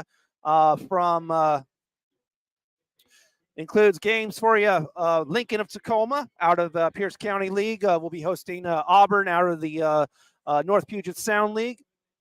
You got Mountain View and Mount St. Helens League hosting Edmonds Woodway out of the WesCo. That's tomorrow at 1. Also tomorrow at 1, you got Mount Spokane out of the Greater Spokane League hosting this Roosevelt team out of the Metro that really overperformed this year. Man, they in their playoff game, did they beat the pants off of Bishop Blanchette and prove that even though they were downgraded to the Sound from the top tier of the Mountain this year, they dominated every opponent this year. 7-1 on the season, extremely impressive. And we'll see how the Roosevelt Rough Riders handle the Mount Spokane Wildcats out of the Greater Spokane League. That is a very tough defensive team, but Roosevelt has been very surprising this year, and they could have made a mid-pack performance in the Mountain this year based on their performances, especially that butt-kicking of Bishop Blanchette. Also, tomorrow at 1 p.m., you got Ridgeline out of the Greater Spokane. We'll be hosting Metro team Seattle Prep, who finished 4th in Metro, winning the three-way tiebreaker last week against Bishop Blanchette and Beach. And that one will kick off at 1 o'clock. Kennewick out of the Mid-Columbia. They have a good 8-1 record on the season. Their lone loss was actually to one of 4A's top teams, if you will, Gonzaga Prep. And they were pretty competitive in that. So that's 6th. They could be easily a top 5 team. But they'll be hosting Mercer Island out of the Kingco. And that's going down at 2 p.m. Gig Harbor out of the South Sound Conference. Good year for them. They got the 9th seed. They'll be hosting Marysville Pilchuck out of the WesCo. And this Marysville Pilchuck is really a game team right there. 6-3 on the season. A couple years ago, they were like a top 5 team in the state, but a good season nonetheless. They're going to give the Gig Harbor Tides a big run for their money in that game, kicking off tomorrow at 2. Number 12, Monroe out of the WesCo. They were the leader of the WesCo South. They ended up losing the championship game for the WesCo, which pits the number 1 out of the WesCo North and the WesCo South. Of course, that went to Arlington, who was the WesCo champion this year. But number 2 out of the WesCo, if you will, at 2 p.m., they'll be hosting Bonnie Lake out of the Pierce County League. A very tough and high-scoring team for Bonnie Lake right there. And that kicks off at 2 p.m. Garfield out of the Metro, a very generous seeding, if you will, getting 8th seed, actually. They'll be hosting Kelso, who won a 3-way tiebreaker out of the Mount St. Helens Conference. I believe they were tied with that involved Evergreen, that involved Prairie, and then Kelso beat both of those guys, and that's why they're in the round of 32. They'll be playing at Garfield, right here at Memorial Stadium, actually, but not on Rainier Avenue Radio tomorrow at 3 p.m. Ferndale out of the WesCo North. I believe they finished 2nd in WesCo North. They'll be kicking off and hosting their round of 32 contest at 5 p.m. tomorrow against Timberline out of the South Sound Conference. I believe they finished 2nd in South Sound. Ferndale, a very impressive team. They are definitely top 10 in both offense and defense this year. So they will be a really tough one for Timberline, who I believe had to win a tiebreaker themselves to get in. A lot of tiebreakers this year for people getting into the top round of 32. Sorry about that. Auburn Riverside, who was champion of the North Puget Sound League, a very generous seating for them, getting 10th. They will be hosting Juanita at 6 p.m. tomorrow out of the Kinko. Kinko's their second seed, yes. And that goes down at 6 p.m. And it begs to differ how the North Puget Sound League will perform this postseason. Last postseason, not a single North Puget Sound League made it to the round of 16. They all were defeated. So we'll see if this generous seeding for Auburn Riverside at 10 will get at least one North Puget Sound League into the round of 16 this year. And finally, you got your 18 and 15 game, West Seattle, who upset Rainier Beach. They will be at Mount Tahoma out of the Pierce County. That is tomorrow. That is the last game of the round of 32. And that kicks off at 7 p.m. tomorrow. All right, we want to remind you that next week on Rainier Avenue Radio, we will broadcast a round of 16 game. It'll be either a home game for O'Dea, Eastside Catholic, or Garfield.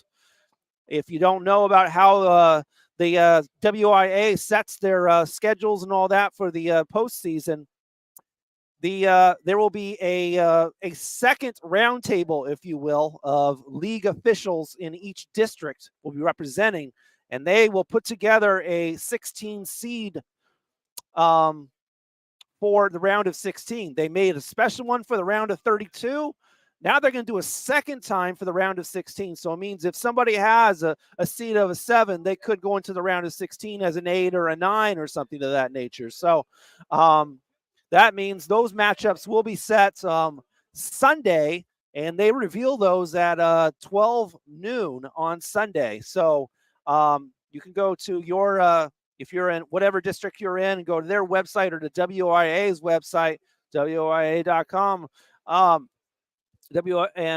You can see where your team is going to be. But we will cover here on Rainier Avenue Radio next week on the 10th or the 11th, a home game for O'Dea, Eastside Catholic, or Garfield right here from Memorial Stadium. All depends on how the Brain Trust decides what seeds these guys get and what matchups they have. But once you get that seeding done for the 16, that's the seed you get for the rest of the playoffs. So we'll do one of those 3 games next week.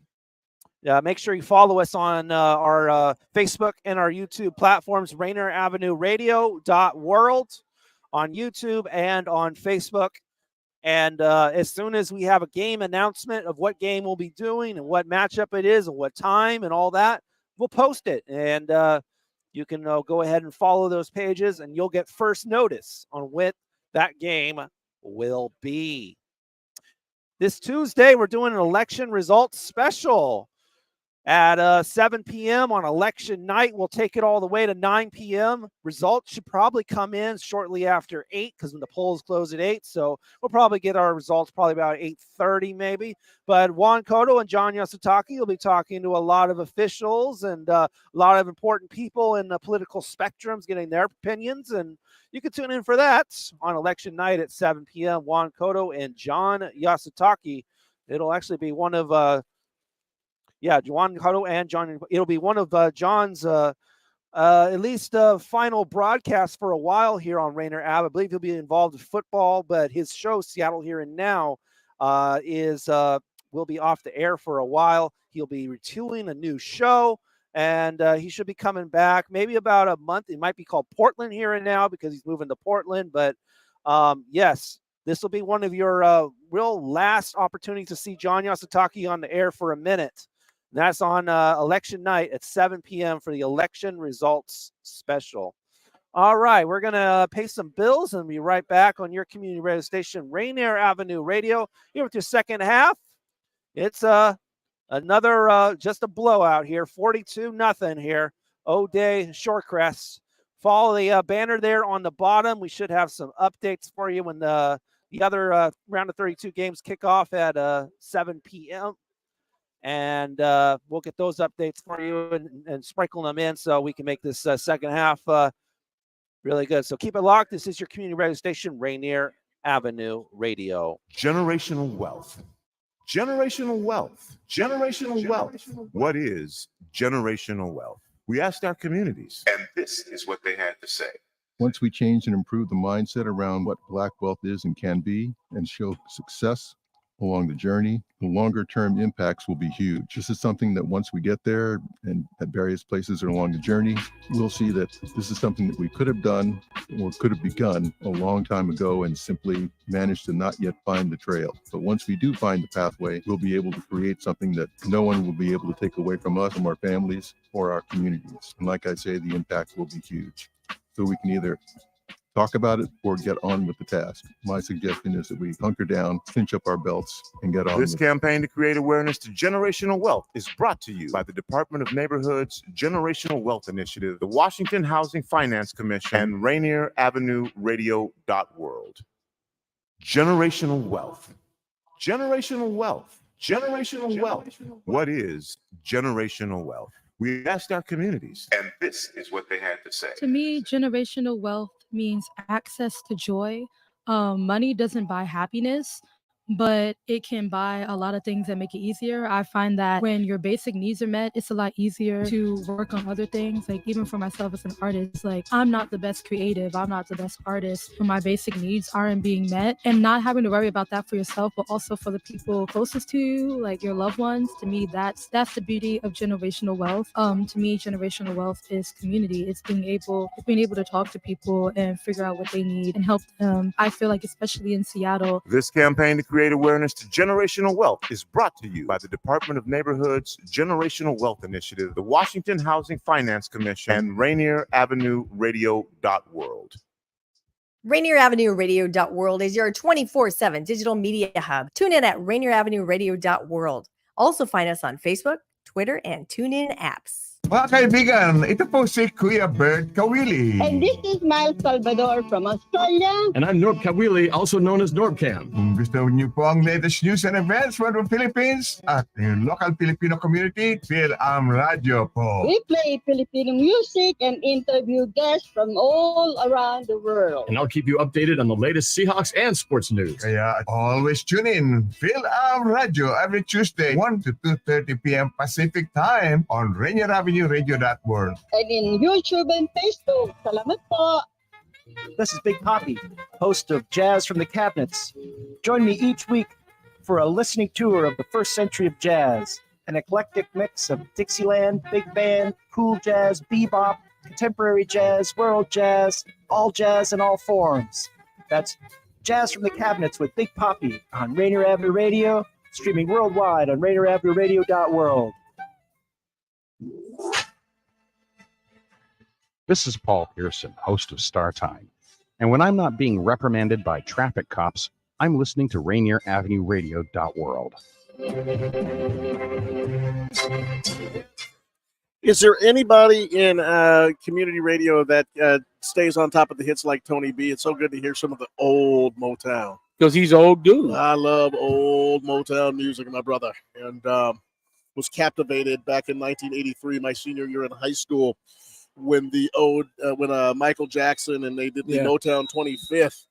I can't believe it's been 25 years. Actually, it's been 40 years since that show, and it was spectacular. And if you ever get a chance to look at that on YouTube, and that's when Michael Jackson did the moonwalk. Right. But there's nothing like old Motown music. And think about Berry Gordy and the group that I would like to see. The performers that I would like to see live, and I'm sorry, ladies and gentlemen, I know we're at a football game, and I know that I just started riffing, but coming back from the break, just hearing the old Motown music. If there's one group that I would love to see living, past, or present, I would love to go to a concert with my wife, Sarah, and see Marvin Gaye and Tammy Tyrell. Oh, yeah. Oh, my God. Nothing like the real thing. Nothing like the real thing. And what is it? If Ain't no this mountain. world were mine, I'd give you whatever. You know? I mean, just the songs, the defining era. To me, the defining era of Motown music. Two unbelievable performers, two unbelievable voices, and then also the music. I mean, and obviously attuned to the dynamics of the Motown sound. They were just fantastic performers, and the recordings are timeless. And I would love to see them in concert. Earl Van Dyke was the genius behind the Motown sound. He did his own music too. He had a hit. He had a song called Hottentot, and Hottentots is named for an African tribe, Hottentots. But it jams. But there never be a period of time in music like it was in those days, the R&B 60s, 70s, man. Two distinct sounds that come to mind. There's two distinct sounds that come to mind, and let's see if you agree with this or not. But certainly, I can always tell when it's a Motown song. You can always, especially with the 1960s, you can always tell just because of the timbre and the way that he set that music up. Right, and the bass line with the rhythm. There's a rhythm over bass. That's you're exactly right. And you can tell. But the other group that I can always tell is when I hear the University of Washington Husky Marching Band. Oh, yeah. There's just something about the way they have set up the brass and in which the key in which they play. Mm-hmm. You can always tell that it's the Husky Marching Band. And I can always tell. And when there's a couple of different points where they play a couple of different chords and notes, and I can tell you, I was down in Los Angeles one time. I said, "Here comes Husky Marching Band," and around the corner came the Husky Marching Band, and you can obviously tell because of the way that the horns structure is set up, their woodwinds are set up, and you can really hear the timbre. Oh, that's great. I mean, you got a great ear. Well, you're going to be down on, right? I will be down there tomorrow. I'm going to catch the 6:45 a.m. flight. I will get into Los Angeles right around 10 o'clock. Meet my buddies, the Dr. James Ortez and the Dr. Glenn Tanner, and we will run into one of the most delightful human beings you will ever meet, Victor Chavez, who, oh my goodness, he was not going to the game. He was going to miss the final Pac-12 battle of Washington USC. He has the Escali Men's Conference, and they were going to have a men's conference. And I told him, I said, Roberto Maestas would skip out of that. Roberto Maestas. And I will never forget at Tijuana in 1993 in the playoffs. And I ran into Roberto Maestas at the Sonics game. And the Sonics were playing the Phoenix Suns. And it was a dramatic game 6, as you remember, before Jess Kersey and the refs took it from us down there in Phoenix. But Roberto comes to me and he goes, Juanito, these Sonics are really putting a damper on the Latino movement. Yeah, man, that's interesting. He goes, yeah, we were just laughing because he goes, it's just so hard to focus on the movement with Sean Kemp and Gary Payton. Those guys, man. But Roberto was a beautiful man, just a great guy. Just crazy, absolutely nuts. And certainly tomorrow, what happened was the Escali Men's Conference, they were rescheduling the conference. And I think that my Latino brothers came in their senses. I mean, the issues of the movement are still going to be there. We're going to be fighting for those issues. But man, Michael Pinaxito and Caleb Williams are playing for the high school trophy tomorrow. So we got to get out there. We got to watch some football. 4 o'clock tomorrow, I will be at the what's the mausoleum? The Coliseum. And I will be there watching the USC Trojans take on the Huskies. I was up on USC's campus, and it's actually a tiny campus, man. It is. It's a tiny campus. It's a private school. It is. And it's what, 12,000 people? Something like that? 11,000, 12,000? No, seriously. There he is. Number 19 is being called into the kickoff return team. Thank you very much. We're going to hear this about this festival, but Al Roberts is called number 19 in Clemente Cotto. There he is. To get in on the kickoff. And we have family members in the ball game tonight. We have a Yasutake over there at Shorecrest, but there goes number 19, Clemente Jose Cotto. He's going to go out there and try to, he begged out. He begged out. Get out there. And Al Roberts says, man, get your tail back out there. There you go. So there you go. Oh, middle return, baby. 1, 2, 3, 4, 5, 6, 9, 11. You might be getting this ball, young man, and don't panic. Don't wet yourself. And here it is with the ball. And Onside kick. Get it, Clemente. Ball gets picked up by Ryan Phillips. He's running to his right. Gets a good There's fake. a big And there he hole. goes. Up the middle at the 40, to the 45, to the 50, to the 40, to the 30, to the 20, and number 8. And I don't know who that is. Running with him. I thought it was Ryan Phillips. They've got him down as Ryan Phillips, but That's this kid picked up the football and he runs to the end zone. And just like that, O'Day picks up a ball and scampers, I want to say 80 yards. Pretty close to 80 and yards. that's a touchdown for the Irish to go 48-0 over Shorecrest.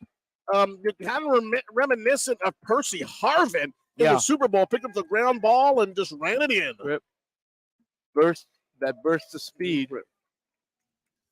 And we did see that number 19, who's a relative of my family, matter of fact, sits in my house, has a room there. He was trying to get to the ball. Yep. He tried to get to the ball, didn't get to it, bounced over his head in the hands of that young man, and it was into the end zone. And I have to give him credit. Number 19 did try to block somebody.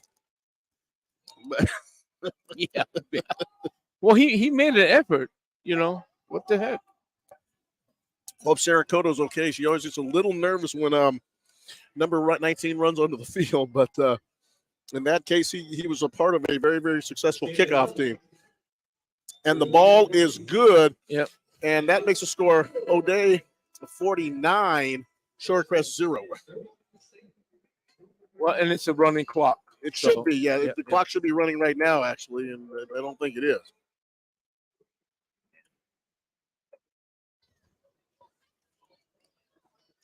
Juan Cotto, John Yasutake, Jay Yeezy, underneath a glowing Space Needle now. The lights have taken full effect. The sun has gone down, and we are seeing the star-lit, the window-lit outline of a metropolis. What once was a small hamlet, the Alaska, the last depot before you went to go find gold in Alaska, right here. And this is where you bought your picks and shovels, and you did all that stuff. And now companies like Filson got their start. That is correct. You have the Filson Packer hats and all that kind of cool stuff. Now, in this beautiful city, dramatic changes with the timber industry. And Seattle became a leader in that industry. And then, of course, as we moved into the 1900s, and Bill Boeing started his company, and it became a major center for technology at that time, building aircraft. And then, of course, the 80s came along, and technology in Seattle became Seattle as the ball is kicked into the end zone. And in the garage up in the north end, Paul Allen and Bill Gates hung around each other. Two young kids. They bought some. What did those two young kids buy? They bought a DOS operating system. They took that operating system and they programmed it. And then a couple of years later, they were billionaires. And a bunch of companies started making software products here. And now we have this metropolis, and Seattle, I tell you, the wow factor of this city, and certainly the epicenter of this city. And they've always taken care of their arts and their kids. Yeah. This beautiful complex is still going strong. Memorial Stadium, Leon H. Brigham Field, here comes Shorecrest, Stepperson, two receivers to his right. The give to Lockwood, and really nice fake by. It was a really nice face by Stepperson. Yep. And Lockwood was able to gain 4 yards, but I got to give credit to Stepperson, who has not stopped playing, still playing pretty hard. He went to the left, and about three defenders followed him. Yep. 10:47 to go. We have a running clock here at Memorial Stadium and Leon H. Brigham Field. Shorecrest, let's see if they can get something going against the second stringers of O'Day. Stepperson brings his team to the line of scrimmage. He's got two receivers to his left. He's got his running back to his left. There goes Hamilton in motion to his left. And nice give, cut. a nice little cut. Nice. First down. He did. That was a nice little run by number 4, and that was Kevin Vo, who we called earlier as the linebacker, as he's the one that tackled Jason Brown in the open field. But this time he skips to his left and picks up about 6 yards, and he's got a first down. Yeah, there's so many changes on the O'Day side. It's going to take a little while for us to catch up. I want to give a quick tip of the cap to the student body of Shorecrest. They're down here. I mean, they've got a stand filled right there. Yep. They're supporting their team, and that's what high school sports is all about. Is the give goes to Nice that run, man nice Vo run. again. And then he's a hard running little man. Yep. Kevin Vo picks up about 6 yards right up the middle, taking the handoff from Stepperson, and he's powering his way through there. Nothing fancy. Direct handoff, base blocking right up the front. Here we go. O'Day 49, Shorecrest 0. 9:26 to go. Running clock situation here at Memorial Stadium. Absolutely gorgeous night. Thank goodness we were spared from the rain. Right. Friday night under the lights. Friday night football, high school football in the United States, and the first week of November means playoffs for so many teams across the country. And I'm sure there were coin flips. I'm sure there were a variety of different ways that the tiebreakers were settled. But nevertheless, we've got football here tonight. And this is the 3A. There are several. I want to say there are 6 qualifications in the state of Washington, 4A being the largest. Yep. Then we've got 3A, 2A, single A. We got 1A and 1A and 1B. 1B. And 8-man. 8-man. 8-man football. Right. And if you ever want to catch up on what's going on in high school sports, obviously Tuesday afternoons at 3 o'clock, Mick Hoffman, the executive director of the Washington Interscholastic Activities Association, as a nice little third down in one play, and Vo scampers to his right, and he gains the first down for Shorecrest. So Shorecrest has a little drive going here with 8 minutes to go in the third quarter. But the Mick Hoffman, right. WIAA Prime Time, hosted by none other than yours truly, and Mick Hoffman and I. And we sit down and we really examine issues in high school sports throughout the state of Washington and how those really impact the growth and development of our children in the athletic arena. So it's a really good show. No, you know what makes it great is that man is so forthright and honest. I really enjoy working with him. And we are really, really blessed to have such a great athletic administrator in Mick Hoffman. As Stepperson decided he was going to try to run up the middle, and he gets pushed back a little bit. No gain. You know what they say? 8-man football, you better bring a calculator because they score points all over the place. I've seen it. Yeah, you're taking 6 bodies off the field, and that obviously makes it a wide open game. 16 men, that was much more space, a lot more passing, big line splits.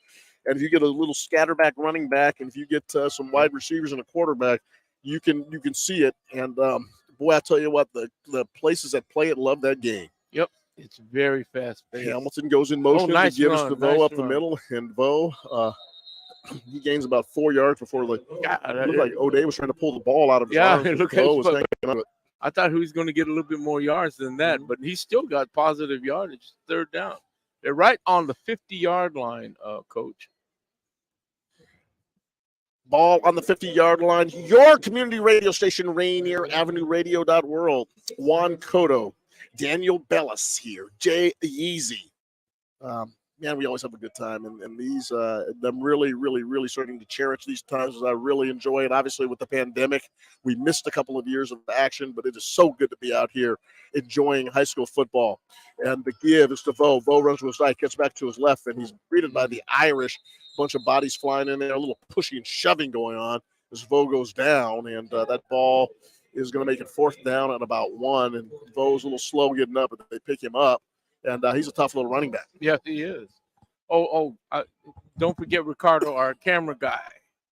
Ricardo representing the New York Football Jets tonight with that beautiful emerald Rodgers green hat. Yeah, we like that. And you know, the beautiful thing about when you come to these events, Jay Easy, you see great athletes that you'll see again. And obviously, if you watch the University of Washington play Arizona State.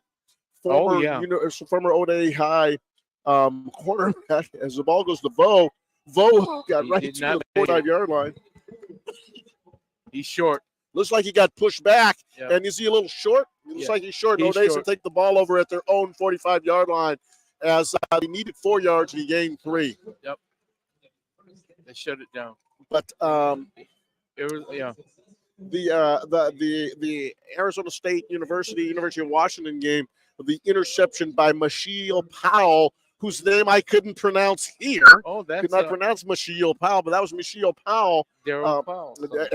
Exactly. Daryl Powell. Daryl Powell, son. A shout out to Daryl Powell, who is so proud of his son. And he's NAACP local chapter president. Too. Is he? Yeah. Is he now? Yeah. Well, that. And I coached him when he was Pee Wee League. Give football. goes right up the middle for O'Day, and there's 5. That's about Luke 4 or Dana. 5 yards. Not bad.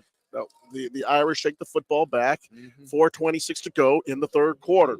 Running clock here at Memorial Stadium.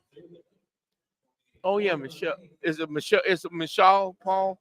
But that 86-yard whatever. Michelle Powell. Yeah, Michelle. 86-yard touchdown return. And you know interception what's fascinating? There was a 260-pound guy running with him. Yes.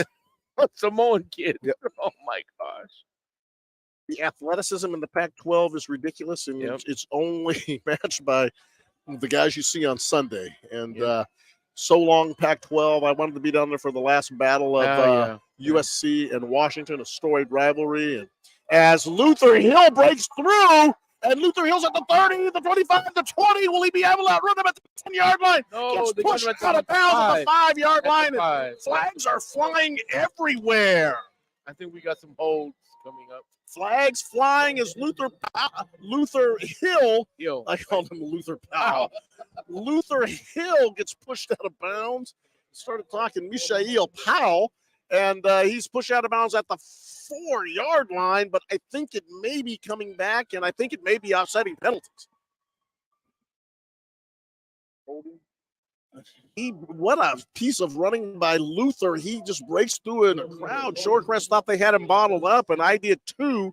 But obviously, I'm looking at my man Vo over there, who's been playing both sides of the ball, and he probably got a little tired and just couldn't corral him. And Luther broke through and started sprinting down the sideline, but it looks like it's going to come back, and it looks like it's going to be offsetting penalties. So we replayed the down.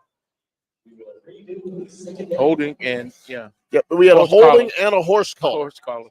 So two teams that are just a little getting to that point in time where there might have been a little grabbing going on, a lot of secondary replacements, and just dragged Luther down. The give back up the middle to the fullback. Ooh, that one they shut down. And that's got discretion. Oh boy. Dana is down. He got hit. Luke Dana is down. He got hit. They call time, and Luke is just trying to shake that off. And that's a tough guy. He got hit by his own guy that got pushed back. Got rolled on. Rolled on, yep. And I don't think Luke Dana is coming out. Oh, wait a minute, they're going to go. No. They will pull him out. Luke's walking off, so he's going to go take a look. Get that ankle checked. I got to check him. He's had that surgically repaired 8 short weeks ago. Yep. And he's coming over the sideline, and just a really tough break that kid has had. And we know how much he loves the game of football, knows how much his family loves the game of football. His brother was a starting quarterback at Mount Si High School many years ago with my nephew, Juan Cotto. And Luke is coming over and getting checked on the sideline. Here comes the Irish in the I formation. Another quarterback out there pitch. And it is caught, and that's a nice speed run right there. That is a good play. It's who this new running back is, number 45. Right.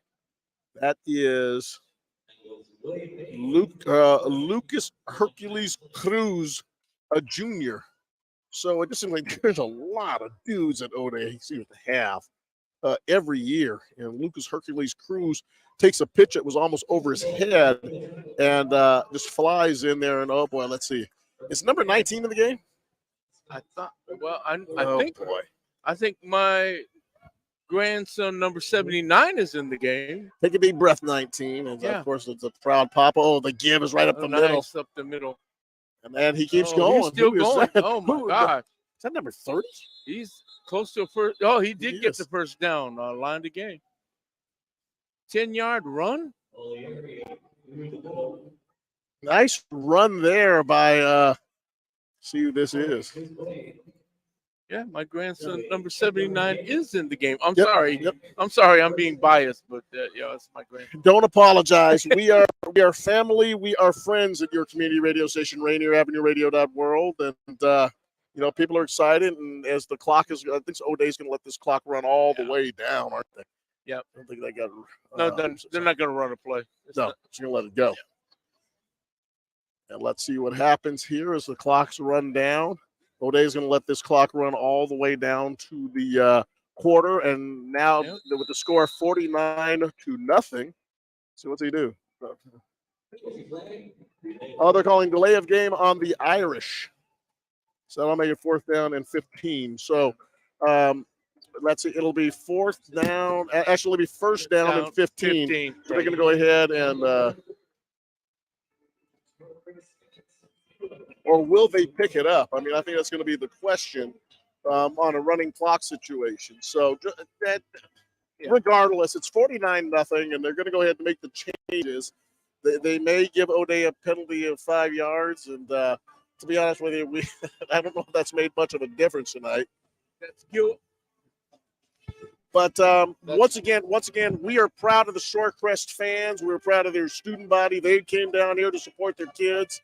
Cheerleaders are all decked out with their gold cheerleading pom-poms. And it's been a great night of football regardless. Yep. And on a wonderful evening, weather-wise. No, that's kind of gilding the lily to throw a flag on a running clock at the end of a quarter.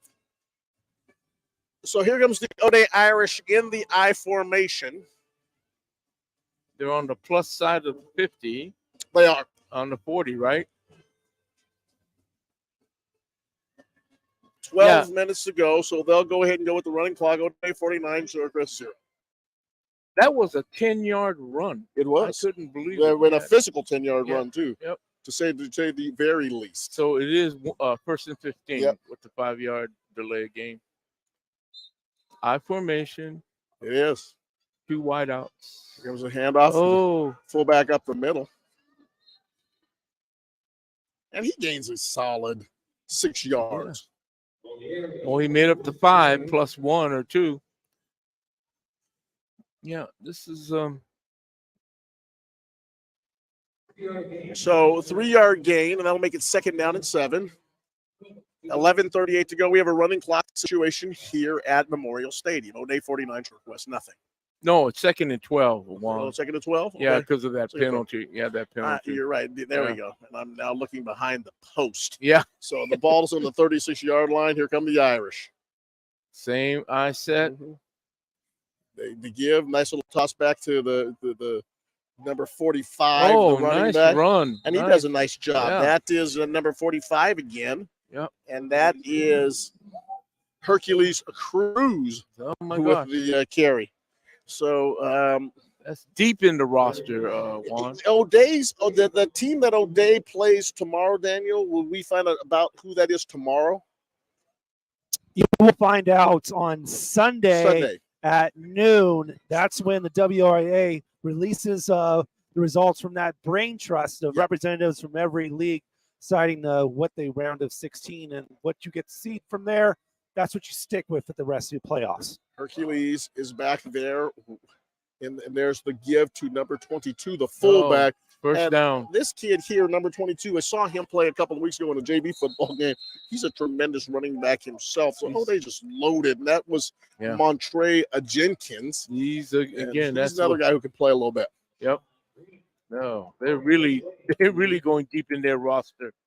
Throwing everybody out there. Yep. Everybody gets a chance to play tonight, and that's Clemente came out. Yeah, he's his mom is extremely excited about that. Send him back in. Well, yeah, throw him back. Nice to see the Irish get a little bit of extra playing time. Nice to see Shorecrest getting their kids a little bit extra playing time with 9:44 to go in the ball game. Here comes Dana bringing the team out, and I think that's going to – a lot of conversation led to a penalty for taking too much time. So the Irish coming back, and it looks like they're going with a wholesale changes and putting in the the different kids back there. So everyone getting a chance to play for the Irish. Monty Kohler putting in all the guys. And I know over there on the other side, once again, like you said, Shorecrest earned the right to be here. So they are they're out there and they're fighting and they're getting their stuff together. So here comes again a nice little pitch out to the outside, a nice cut up by number 43. That kid is fast. Yep. And he gets into the end zone. He's in. Just a quick little toss to number 43, running back who's so quick. Man, yeah. That's junior Chewy Aizai. He looked like he had a second gear because once he got through the hole, he looked like he's stepping up faster. 5'5", 136 pounds, and there's a 5'5", 156 pounds. Chewy Aizai. And he flies like a rocket into the end zone. He was fast. Once he got through that hole, he hit that second gear or third gear. Mm-hmm. Extra point coming. The ball is down. The kick is true. Yep. And now that makes it O'Day 55, Shorecrest 0. Your community radio station, our community radio station, Rainier Avenue Radio.world.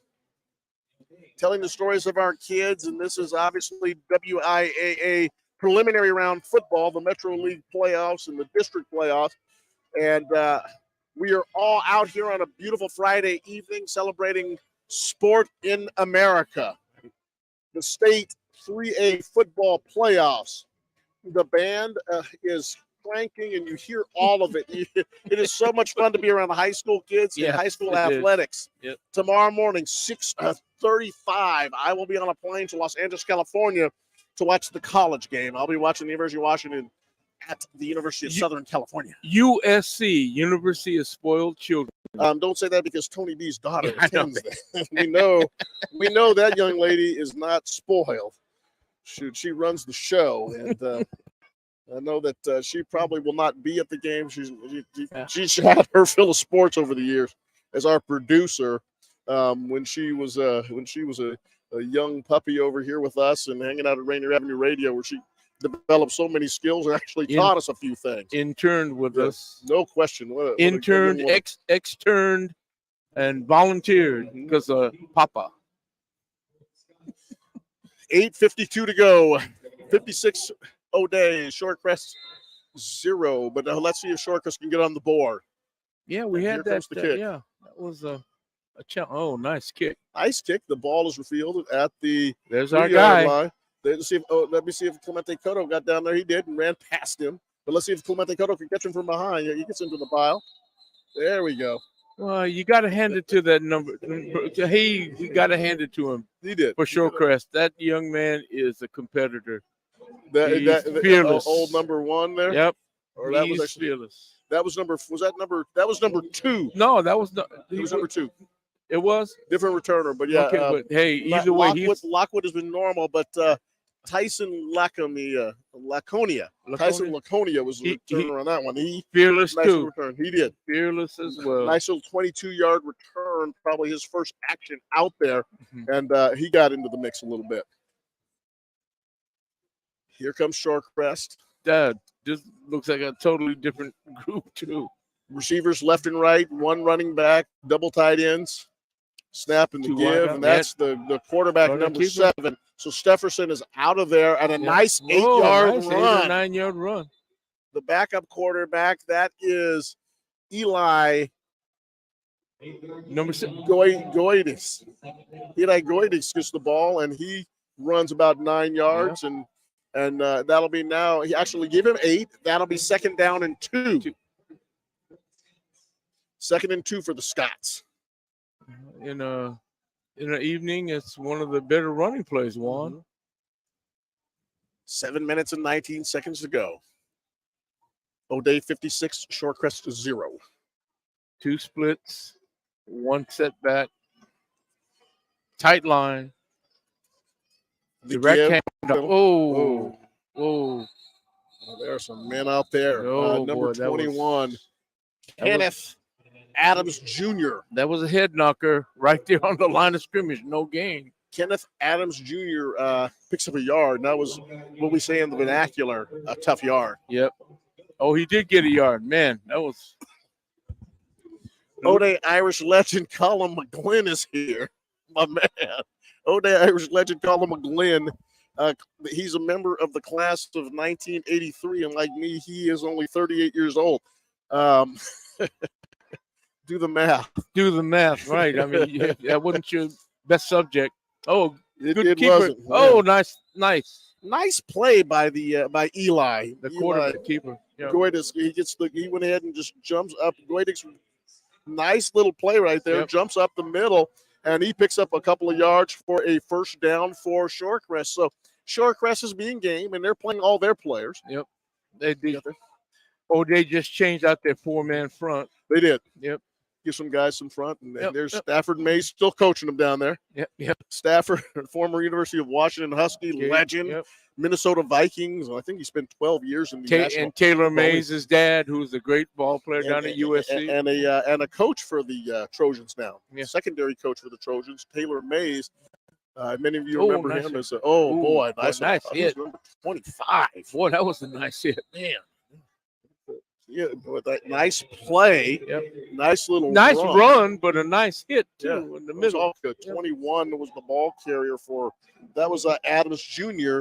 And he got popped. He still gained about 8? He did. 8. Again, we're seeing wholesale changes, ladies and gentlemen. Devon Abega, and I think this is Devon's first year playing football, and he's not the biggest guy, but he packs a wallop. Yep. Spread formation, flanker to the left. Flanker to the left.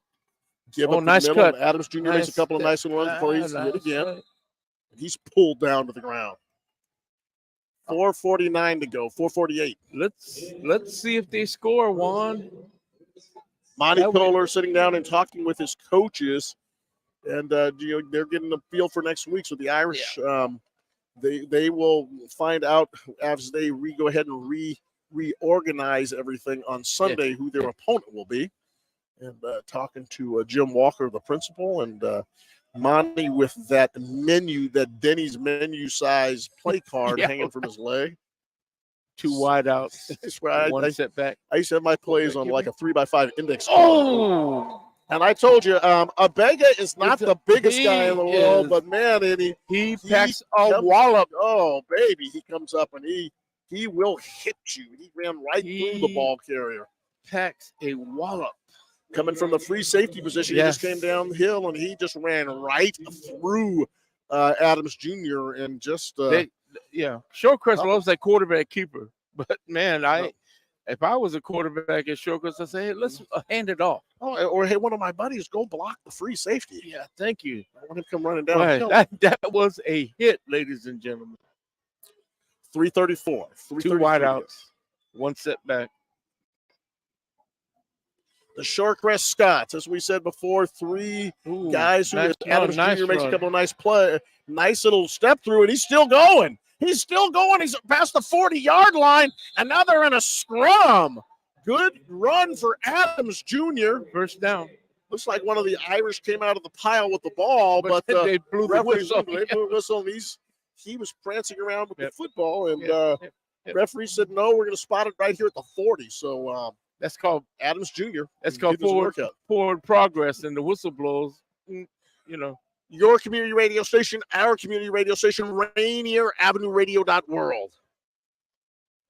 Thank you, Daniel Bellis, for all of your help tonight. I always appreciate you so much. And we will help him put some of this stuff away when we are complete. O'Day did another change on that front 4. Nice run off tackle. Quarterback Eli, he goes ahead and runs to his right. They love that quarterback keeper, Juan. They really do. Yep. Well, they found some success with it, and I think they found some guys who were blocking on the right side of the line, and they went ahead and got a couple of yards there. Yeah, but O'Day's changed up that front 4 again. They've got two different guys in there, 3 different guys in there now. So 2 minutes and 12, 2 minutes and 10, and 2 minutes and 9 seconds to go in the last quarter. Ball game. Second down and 5. Ball at the 35-yard line. 2 wide outs, one slot back, flanker back, and one setback. The give to Adams Jr. Makes a couple of nice moves, and he's running up the middle. And boy, I tell you what, the Shoreline, the two Shoreline kids made a heck of a block. They took a guy downfield. Yeah, those kids went after They're going to him. like that on film, boy. They're going to say, start the film. Start the film at the end of the film so we can see that. Yep. A minute and 28 to go. They were not kidding on that block.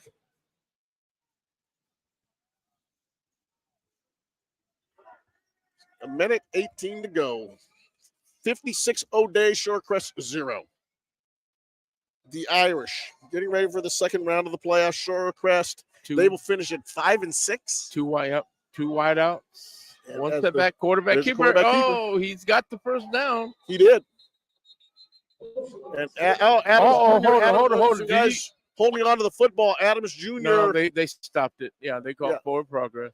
So it looked like the ball came out of Eli's hands. Adams Jr. somehow wound up with it, and it looks like they called the play dead on the 30. Actually, make that the 28-yard line, but first down was picked up for Shorecrest. So less than about a half a minute to go. 4-6. 35 seconds to go, and this will be the final play of the ball game.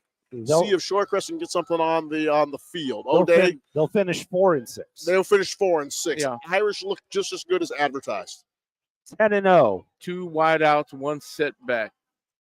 The give to Adams Jr. He makes a couple of nice moves. Bunch of people out there. That's it. Everybody get up, please, with 8 seconds to go, and that will be the ball game. So the final score from Memorial Stadium, it will be the O'Day Irish 56. Number 2 in the Shorecrest state. 0. So the number 2 team in the state really looked like the number 2 team in the state tonight. And Daniel Bellis, we have the O'Day Irish winning, and what you would like to give us an update on some of the other games going around or about to get started or have already started. They just kicked off about a minute ago. So Yelm is hosting Kent Meridian. You got Ballard at Arlington. You got Mount Lake Terrace at Bellevue, and Hermanston's at Eastside Catholic. All of those literally just kicked off 1 minute ago. So 7:01 is the time, and that means if you love high school football and you're looking for something to do and you want to get out of your snuggie and go watch some high school football, there's some great games just getting started.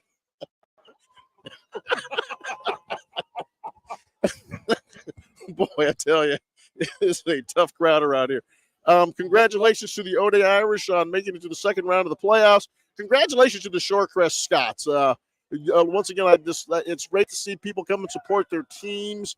The parents and obviously the student body. They had a whole section filled up over here at Memorial Stadium, and I thought it was a nice tribute to the season that they've had, earning their way into the playoffs, and always great when your relatives and your friends come on down to support you. Great school spirit, and congratulations to the Shorecrest Scots on a great 2023 season. So O'Day once again looks as good as advertised. Seattle football right at the top of the state, and certainly there's our kids, and they're going to be a very, very tough out in this playoff run. I will say this, Juan, it's a pleasure as always, but you're the only guy in North America that can say it like you say it. Whatever it is that I say. Once again, your community radio station, we mean it. This is Rainier Avenue Radio, and like I said, I cherish these moments, and we hope you enjoy the broadcast. Please support Rainier Avenue. We have our Venmo donation thing. You can go ahead and put some money in check there. us out on Tuesday night.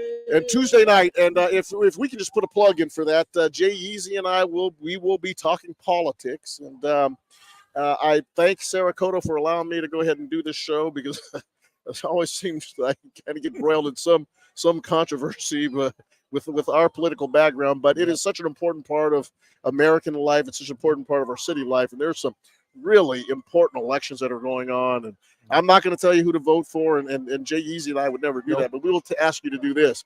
This weekend, and I saw in my mailbox, there was just a number of advertisements and people who have spent their summer wanting to represent us in our local municipal governments.